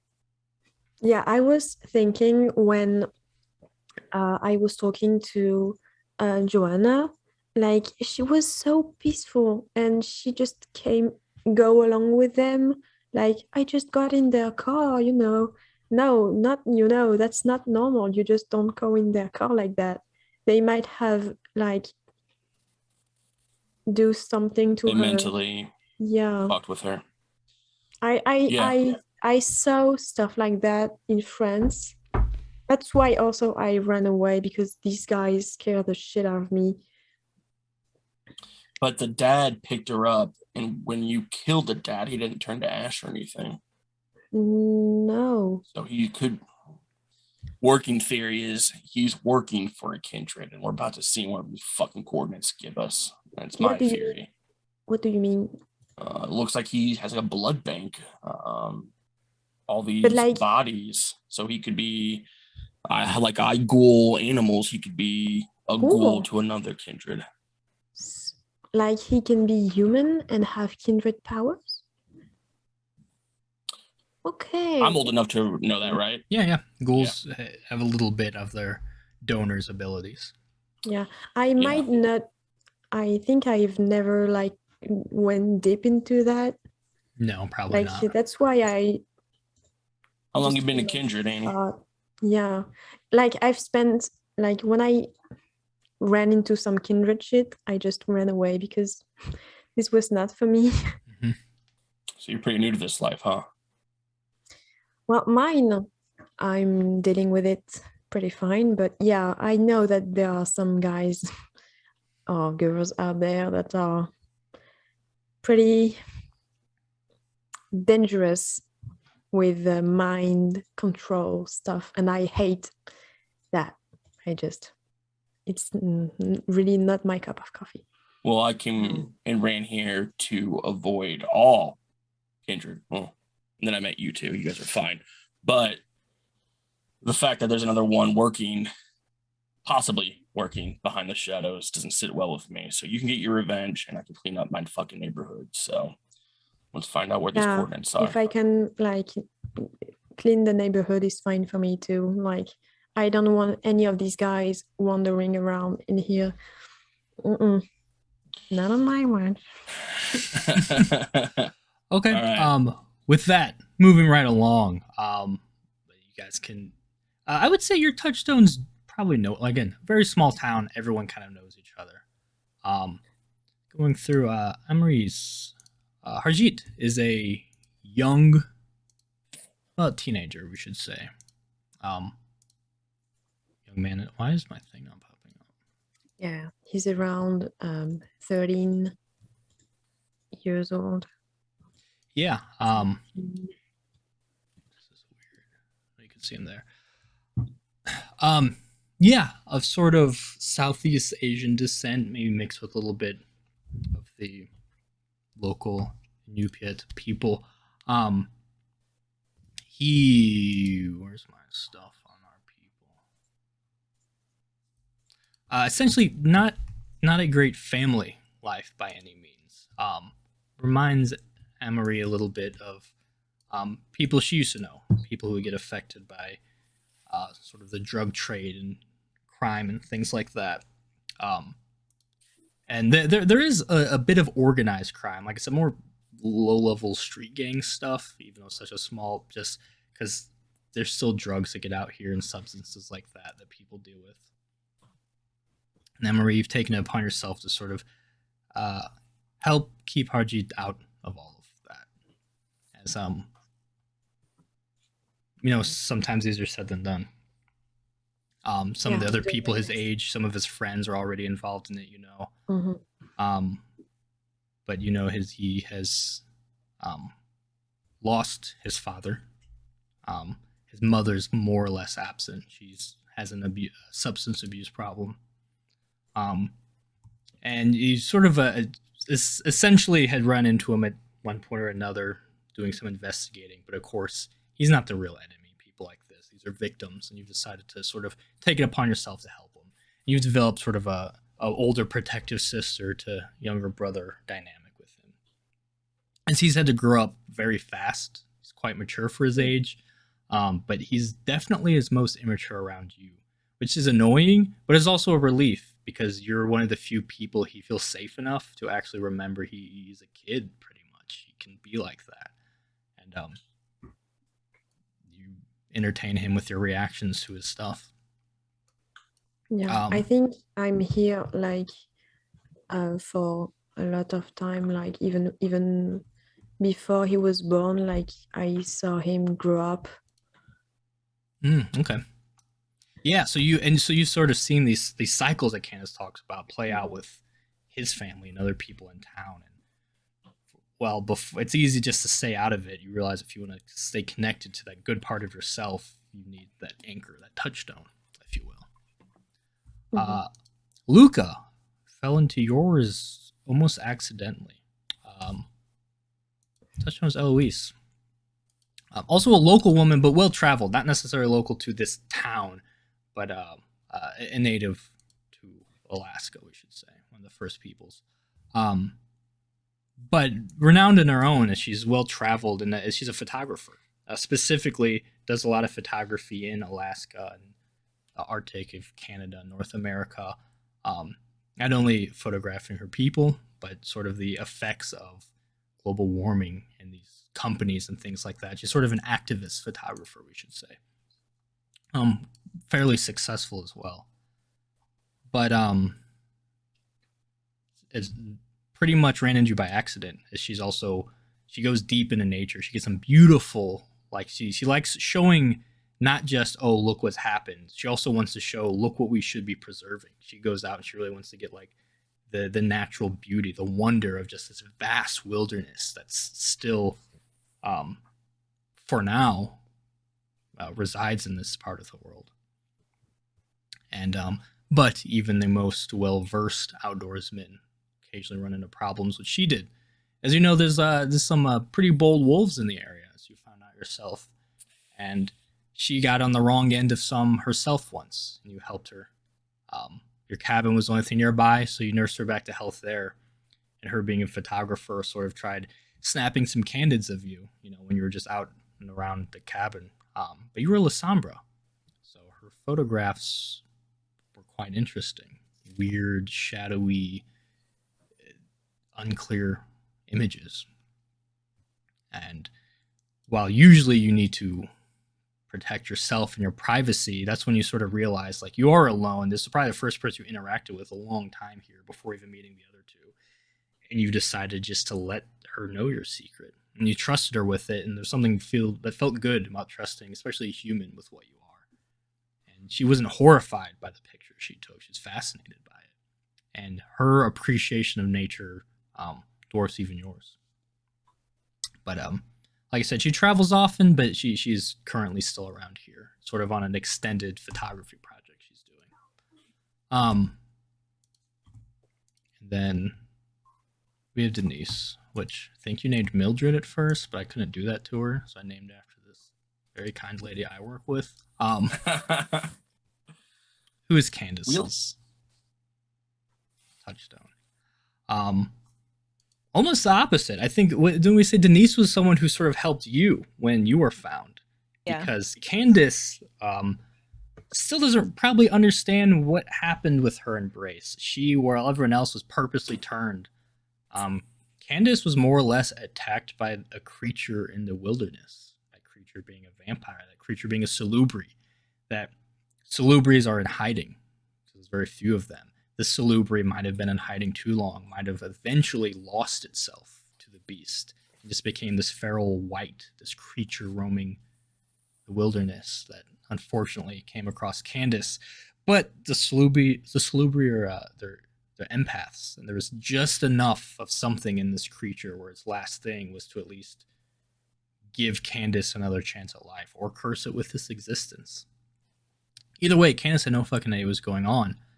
And Denise, who's also a local African-American woman, her family's been here for some time as well. She started the women's shelter here and helped you out when you were dead or bloody or you didn't know what was going on, and she helped you figure out what the hell was going on, which include realizing you're the vampire, you're some sort of monster. But at the end of the day, you're a woman in need too. All she ever sort of, not that she's only looks at you as someone in need, but she's always looked at you as a woman who intends to do good first. And it's kind of taken this whole vampire thing pretty well, almost like jokes with you about it. It's like you're this weird thing, but it is what it is. She's seen weirder, she's seen worse. She's seen it all. Like I said, she has a pretty good outlook and personality despite her job of listening and helping people who've been through some truly terrible things. Yeah. But that's the crew. Those are touchstones, and all of your feeling like you can use a conversation with someone important to sort of help get your mind right. It's up to you if you want to sort of see them individually, bring them all to the library. That's up to you guys. I'll probably go see mine individual. Sure. So Luca will just head to his cabin and have a conversation with Eloise. What about the two of you? I think I'd do the same. Like I'd go where Harjit lives Okay. and hang out with him. Yeah. So you'll go to his house. What does that look like? What's it like hanging out with Harjit? Well, most of the time we are in his backyard, and he really likes when I talk to him because he feels like a lot of adults don't trust him, but I do, and that's why we are so close. And he talks to me too, and we just share our days while he's playing in the backyard with dirt and stuff. I let him do that. He knows I won't judge. Yeah. So you just have sort of nice. It's cold out, but he's sort of running around, tossing like a football back and forth with you. He still makes fun of you for calling football soccer and vice versa. No matter how many times you've explained that your sport's older and this and that. Yeah, you just sort of tease each other a little bit, but you get into some actual conversations and just let him sort of work through some feelings and thoughts he has that he's not really comfortable sharing or talking to other people about.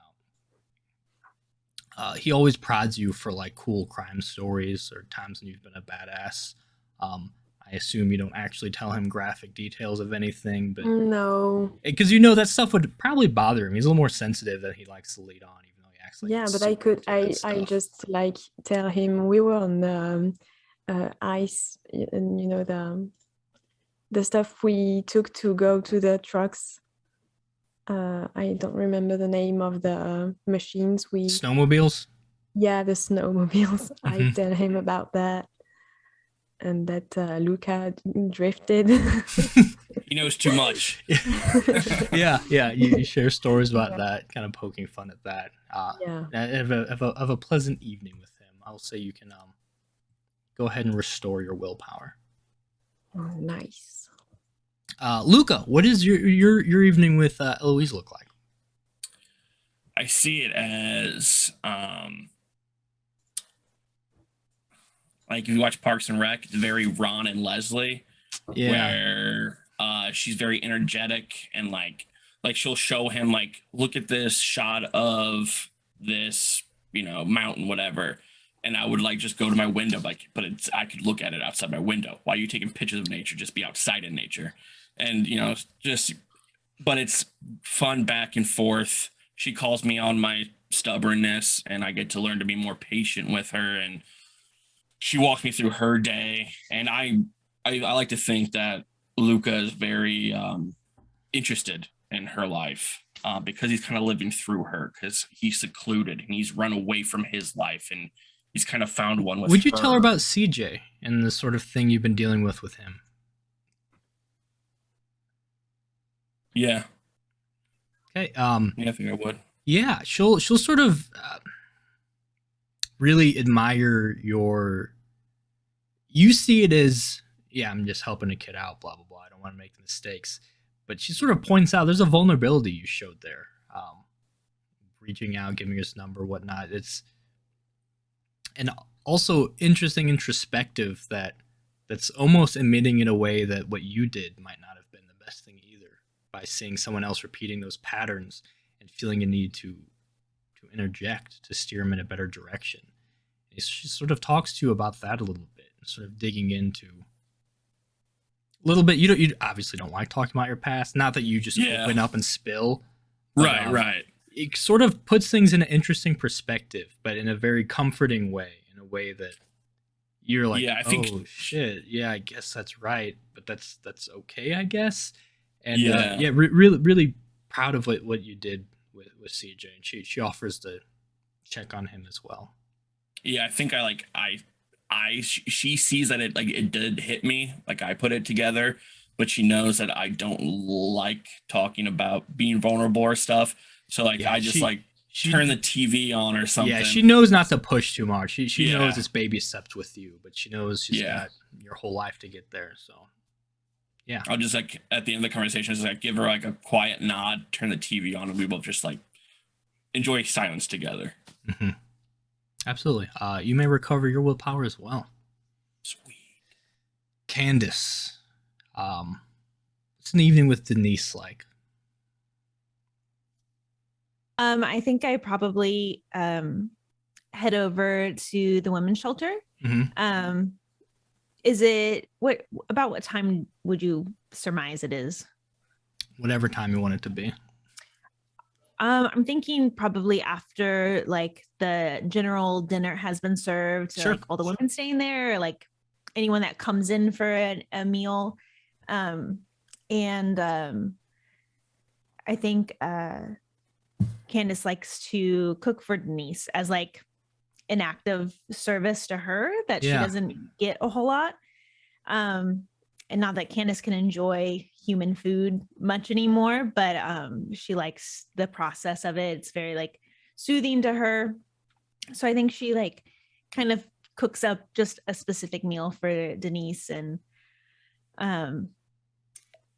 she tells her everything, especially knowing that women are being targeted, and just the strange emotional, like the lack of emotional energy she's perceived from the tech guy, and then also even Joanne, and then also, you know, the cultural situation of how Joanne, even devoid of emotion, turned the events in on herself.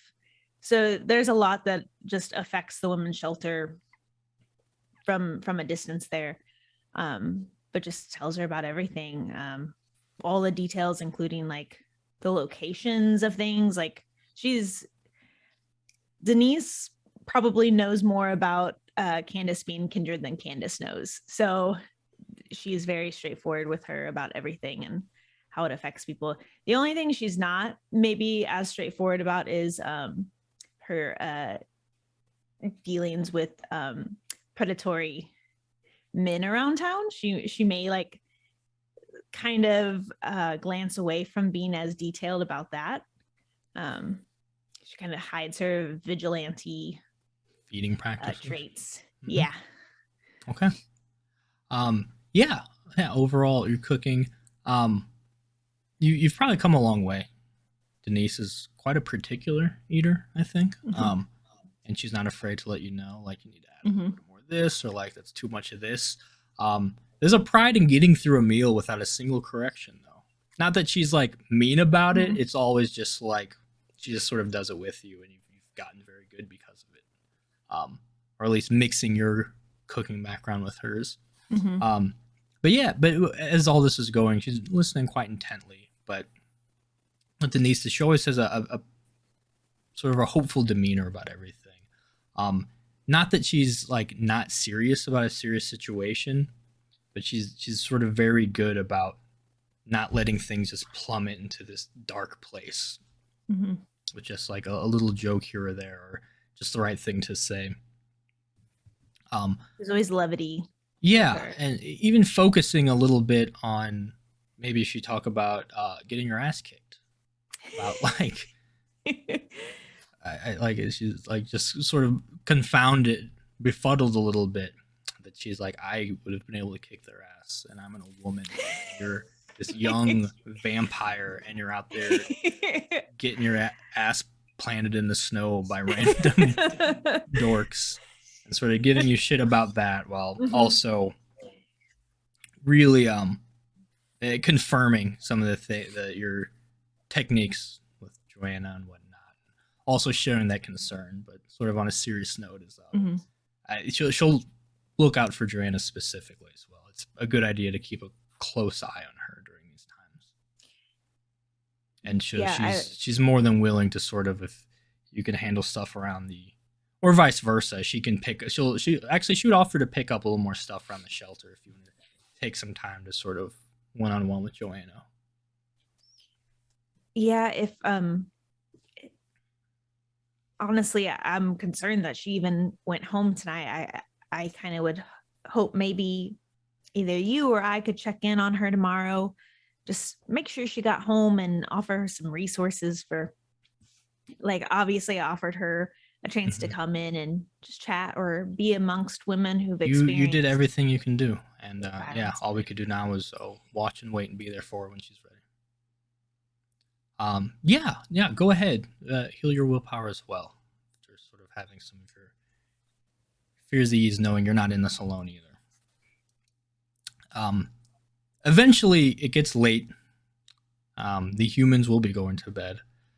But it's getting closer to that time if you plan on going to where the coordinates were. It's about that time. Are all three of you going? I am. I'd go if you guys will let me. Yeah. Dead weight come. Absolutely. So, you guys end up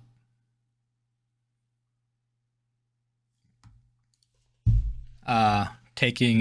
We could say Luca probably is the best like off-road truck type of situation to make it here, and he's some good drive skills to navigate. So he'll be sort of off-roading it / driving along a river, frozen river. So I would have brought like a hunting rifle. sure. Anyone else bringing anything out of the ordinary? It's Alaska. Anyone who wants a gun can have a gun. Yeah, I always carry a gun Mhm. around. I'd have a gun. I'm not super comfortable with it, but I do have a dot and firearms just in case. So There you go. it's been a little practice around the women's shelter. Yeah, so you Luca drives out. It's a ways out of town, definitely, but past the road where the cabin was. Luckily, you know the woods enough to know it was sort of a way to cut through. The easiest way is actually from kind of closer to the cabin. But you go driving through the woods, essentially, but along the river where there's enough bank next to the trees where you can drive. Snow's picking up again, for sure. But nothing you can't handle. Eventually, the headlights would sort of come across a figure just standing out in the open, standing in the middle of this frozen river, right near where the coordinates are. It takes you a second to look, but they start, like, I assume when you stop and park, you don't necessarily want to drive on it just in case. But as soon as you stop, they begin approaching. And as they get a little closer, what immediately stands out to you is this individual is completely naked. It is just a man, pale, almost blending in with the snow. There's like a little leather pouch wrapped around his neck. And that's it. He's a pale, skinny, pretty tall though, a little over 6 foot. Well-structured cheekbones and face, dark hair. Right now, just sort of whipped up by the wind, though. Looking like that. And he just starts walking out of the snow across, even though he's walking on ice, he's very sure-footed as he begins approaching. I'll get out of the truck with my rifle and kind of just call out in a casual kind of way, "You lost out here, friend?"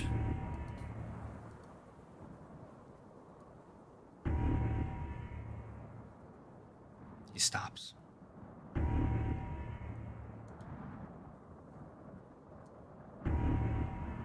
What are the others getting out of the vehicle or remaining in?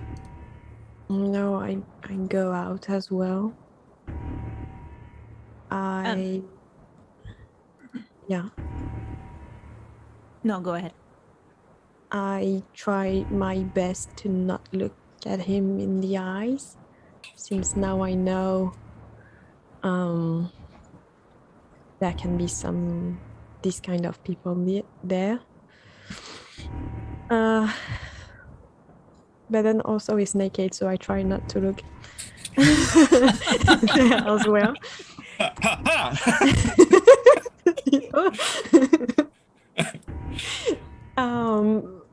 Okay.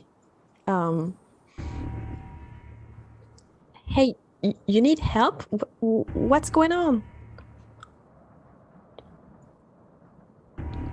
And I get closer. His eyes go wide, and he suddenly drops to his knees. Just, "Ah!"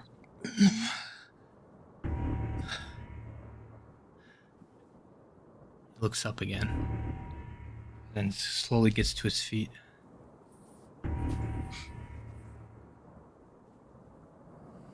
And then he becomes calm, stoic, still again. Can I approach him? Absolutely. No, I do that. Candice, do you want to? I'm gonna roll down my window, and I'm gonna use Scry the Soul. Mm. The fuck do is it. that? I've used it before in Not our other me. campaigns. That is a rouse check. Or else, check. Rouse check. Rouse. And then intelligence plus aspects. A gain of hunger. Versus And composure. then Scroll the Soul. Times. Hmm, 6 successes. 6 successes. Mm-hmm. Wow. There are 2 things you can learn about him. Do you want to know his emotional state, if he's a supernatural creature, what his resonance is, if he's under the influence of magic, if he's committed diablerie? Pick 2 of those. Supernatural creature, and if they're under the influence of magic. He's supernatural. He is a kindred.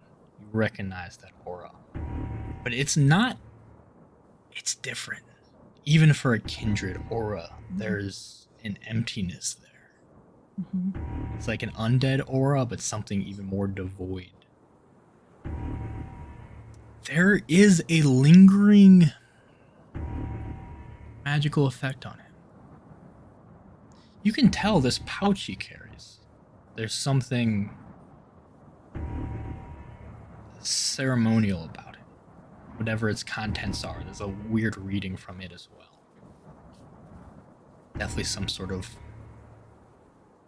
magic or something. You can see this in his aura. Anne-Marie approaches. He just looks at you, Anne-Marie. Why did you rescue her?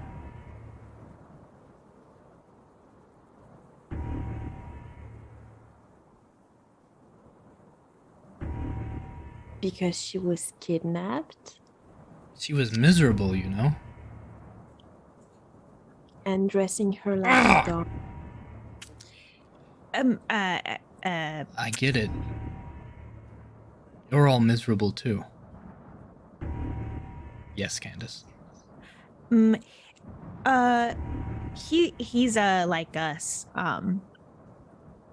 Just No. I mean, No. but like sadder. No. Maybe. You won't find purpose here. He looks at you, Luca, and he speaks something in a different language to you that you do not understand. Don't comprehend, friend. Say it plainly. You Can are I? lost. Do you have academics? I do. Give me an academics 3. intelligence. Ooh. Okay. Intelligence. Critical hit. 7. Critical. Not even a messy critical. You're well studied. You've been to school. You've studied the ancient languages. That was something in ancient Greek. You don't know exactly what he said, but you picked out one word that's roughly brother.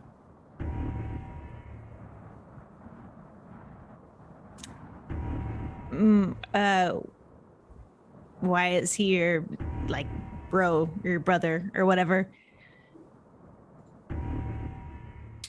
Maybe, Sorry, what? Look, maybe you're friends, part of the same. we kindred. live too long to ever truly hide from anything. Even all the way out here. As long as time passes, the source of our turmoil will eventually cross paths with us again. You either spend your life running from it, defined by it, or you take control. You have all been jaded by something. I would like to explore that. But not yet. Soon.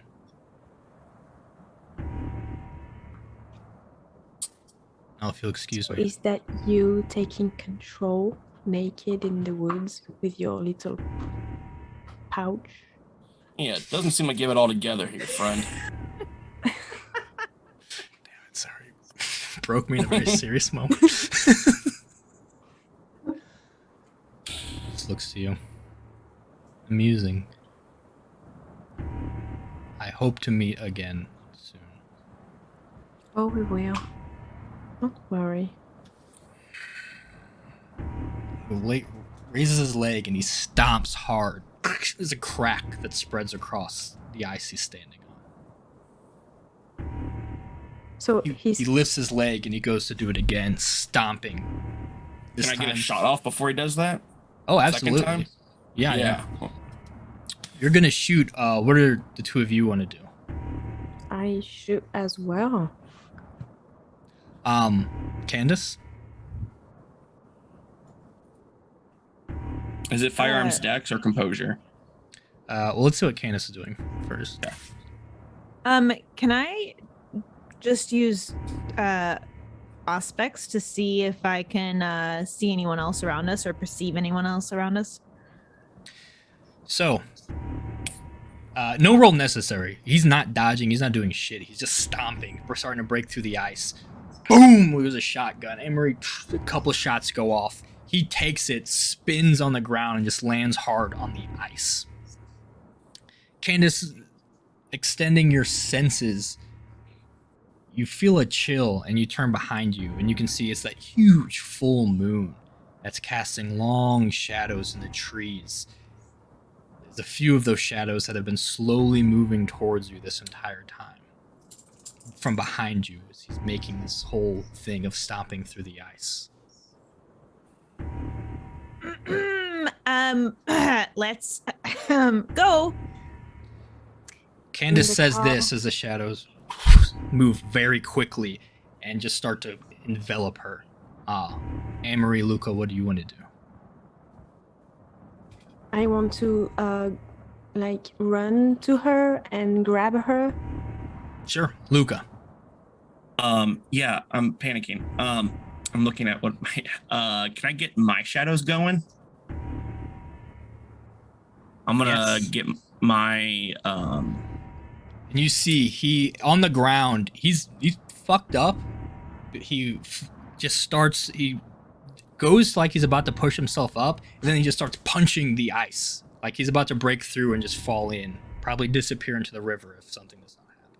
oh fuck. Okay, yeah. I'll rouse and get my arms of whatever. Can't pronounce that. Aramon. Sure. Anne-Marie, you run. You're strong enough. You run. You grab Candace, and you just start pulling her. Candace also helping just rip herself from the long shadows of the trees and start completely covering her body. Luca, it'll take a turn to do so, but you can start using your own shadow from the moon to have these tendrils start whipping out, and they grab a hold of him. He Yeah. just looks at you, and he excitedly says something in that language again to you. But go ahead. Could I rather grab the pouch he has and pull it to me? Oh, yes. Yeah, you do that. You take the pouch, and this is the first time you've seen him have anything close to panic or worry. As all of a sudden it snaps, and he clasp just a second too late. Then he just gets up and his fangs come out and he just starts running at you. Oh, fuck. I give it back. What do the three of you want to do? I'm taking a shot at him. Emery? Go put Candice in the car. Okay. Candace Oh! is, You guys are in the car? they're heading towards the car. Can I Then think I'll head. Candice Yeah, if I see will that, be in then. the car. It's up to I you. don't know. You could get one more shot. I shot him again. I shoot him again. But So you I start want moving make Candace to the car. Candice- You're also unloading. Luca, what do you want to do? Maybe- Retreat or or shoot? I'll unload. I'll unload. So he What do you want runs. to do, Candice? I mean, you've seen Soaring Leap before. He launches himself at you like a fucking bullet. And like a skeet shooter, you catch him mid-air. Boom! Just splitting his head and torso. What covers you is a thick ash instead that just No. mixes with the snow. As you've removed his head with that point-blank shot, is essentially firing off right as he was reaching you, fangs open. You still have the pouch. I didn't get out of the car. Oh, that's just true. You're in rolled the the car the window whole down. time. Yeah. So yeah, the shadow still went in, but yeah, Yeah. Okay. more or less goes the So same. so it makes it a little more difficult for you Yeah. to grab me, but the window's down. So Okay, this is okay, happening. Yeah. He's Ash. You have the pouch though, Yeah. and it starts getting dark because you can see almost like if you look out at the horizon where like the landscape is just like these shadowy trees. You see that on the moon, and then it starts growing and growing, and it's like an entire lunar eclipse as you're suddenly plunged in complete darkness. Fuck. You have the headlights of your truck, the only source Yeah. right now. Running towards that. Yeah, go in the car. Yeah, and getting the fuck out of You here. get in the car. Where are you heading? Back. Yeah, my cabin or Back in the or city? murder cabin to the city. All right, Back to we'll go to town. the I don't bookstore. know. We'll go to Yeah, our yeah. haven. Our You haven, can go to duh. town. Yeah. It's a ways away. You're more than an hour outside the city, but you start booking it to get the fuck back to town. And I'll throw the pouch to. I don't know if you guys know what the fuck this is. Yeah. Maybe Candice, you could take. Yeah, a look. Candace opens it. It's black chalk, like sticks of chalk.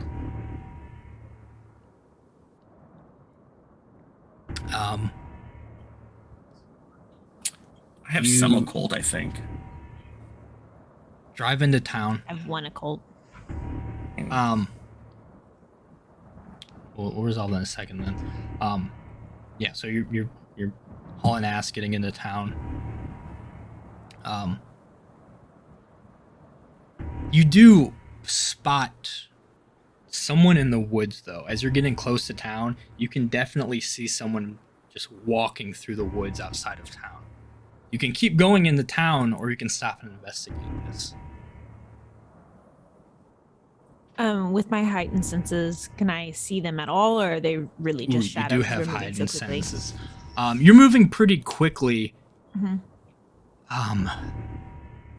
You can tell. Yeah, you can't make out exactly who it is. Mhm.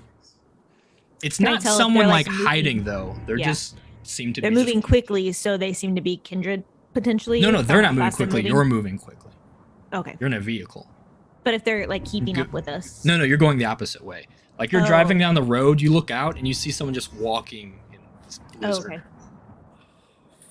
That the lights just caught for a second before you're like, hey, that was definitely a person on the side.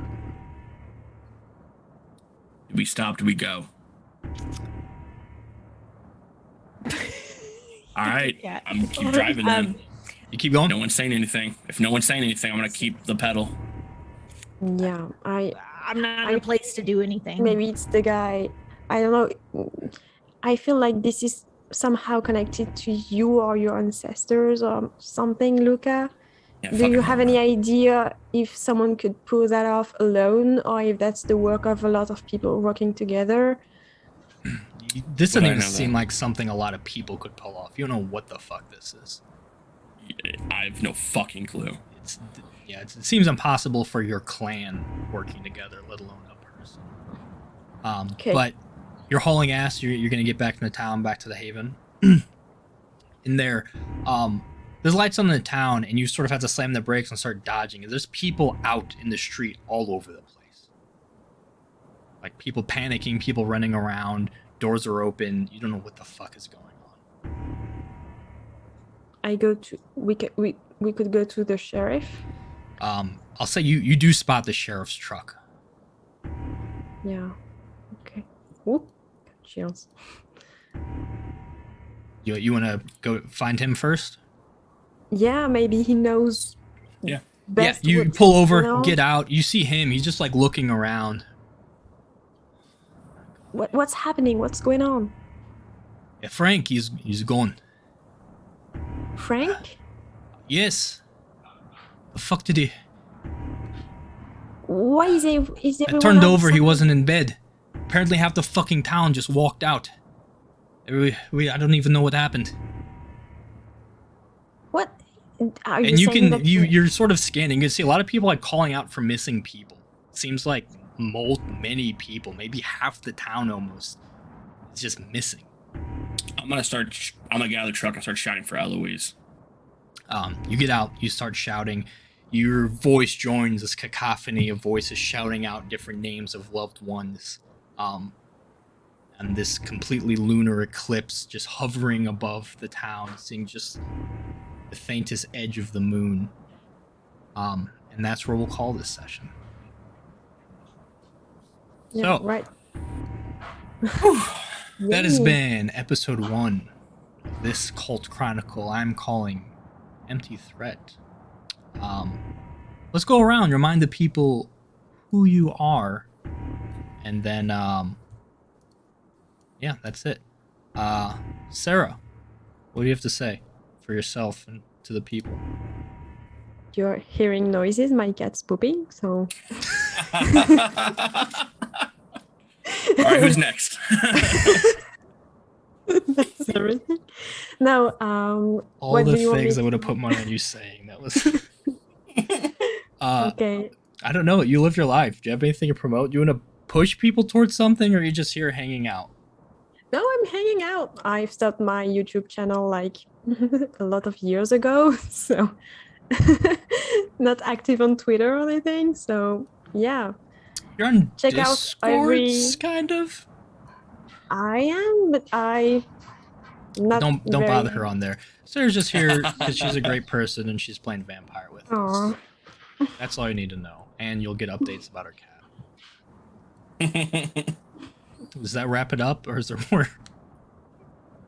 Yeah, I'm very happy to have started this campaign with you guys. Very happy to have you. This is fun. You're a good fit for this. I'm excited to see where things go. Yeah. And then we have our regulars.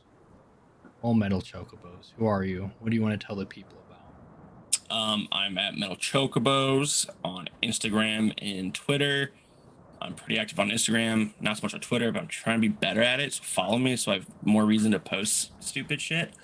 And I'm not really promoting anything. If you haven't watched our Fall of London or our Taste of Youth campaign, check that out. It's kind of fun. If you like teen drama and vampires, Taste of Youth. If you like really bad British accents, Fall of London. And yeah, I'm just excited to be. It's been a minute, so I'm excited to be back playing vampire. Yeah. So this is a cool coterie. I'm really cool to see where we go. Speaking of cool people, Mandy Morose. Yes. That's it. Manny Rose here. I am Mandy Morose here. I'm very inactive on all social medias, but I do scroll through to see what people are up to, and get to enjoy all of your content. So, I mean, I guess like Your Metal problem was for Chocobos- people to keep doing their own thing, so you go. Yeah, you guys keep doing what you're doing. I want to I'm just a watch. therapist this session. So keep doing Hey, what we you're need doing. it. You guys are doing great. I'm very proud of you. But no, we did like a Cult of the Blood God campaign recently. That was super fun. and I was much less nice, which is always fun. And most of my other campaigns, like Taste of Youth, like you said, I'm also not very nice. So those are really good, good campaigns to watch. Very fun. But yeah. And our tutorials. Watch her give her Oh, Our yeah. tutorials. We need to make wonderful it more. insight. We do on how to play this game. Otherwise, yeah, we're mostly table goth. I'm Bully. I do this. I play in other games. But I don't know when we're releasing this, so I'm not gonna talk about shit. I'm just gonna thank you for watching this, and really excited to see where this goes. So make sure to Yeah. catch the next episode. Bye. Thank you.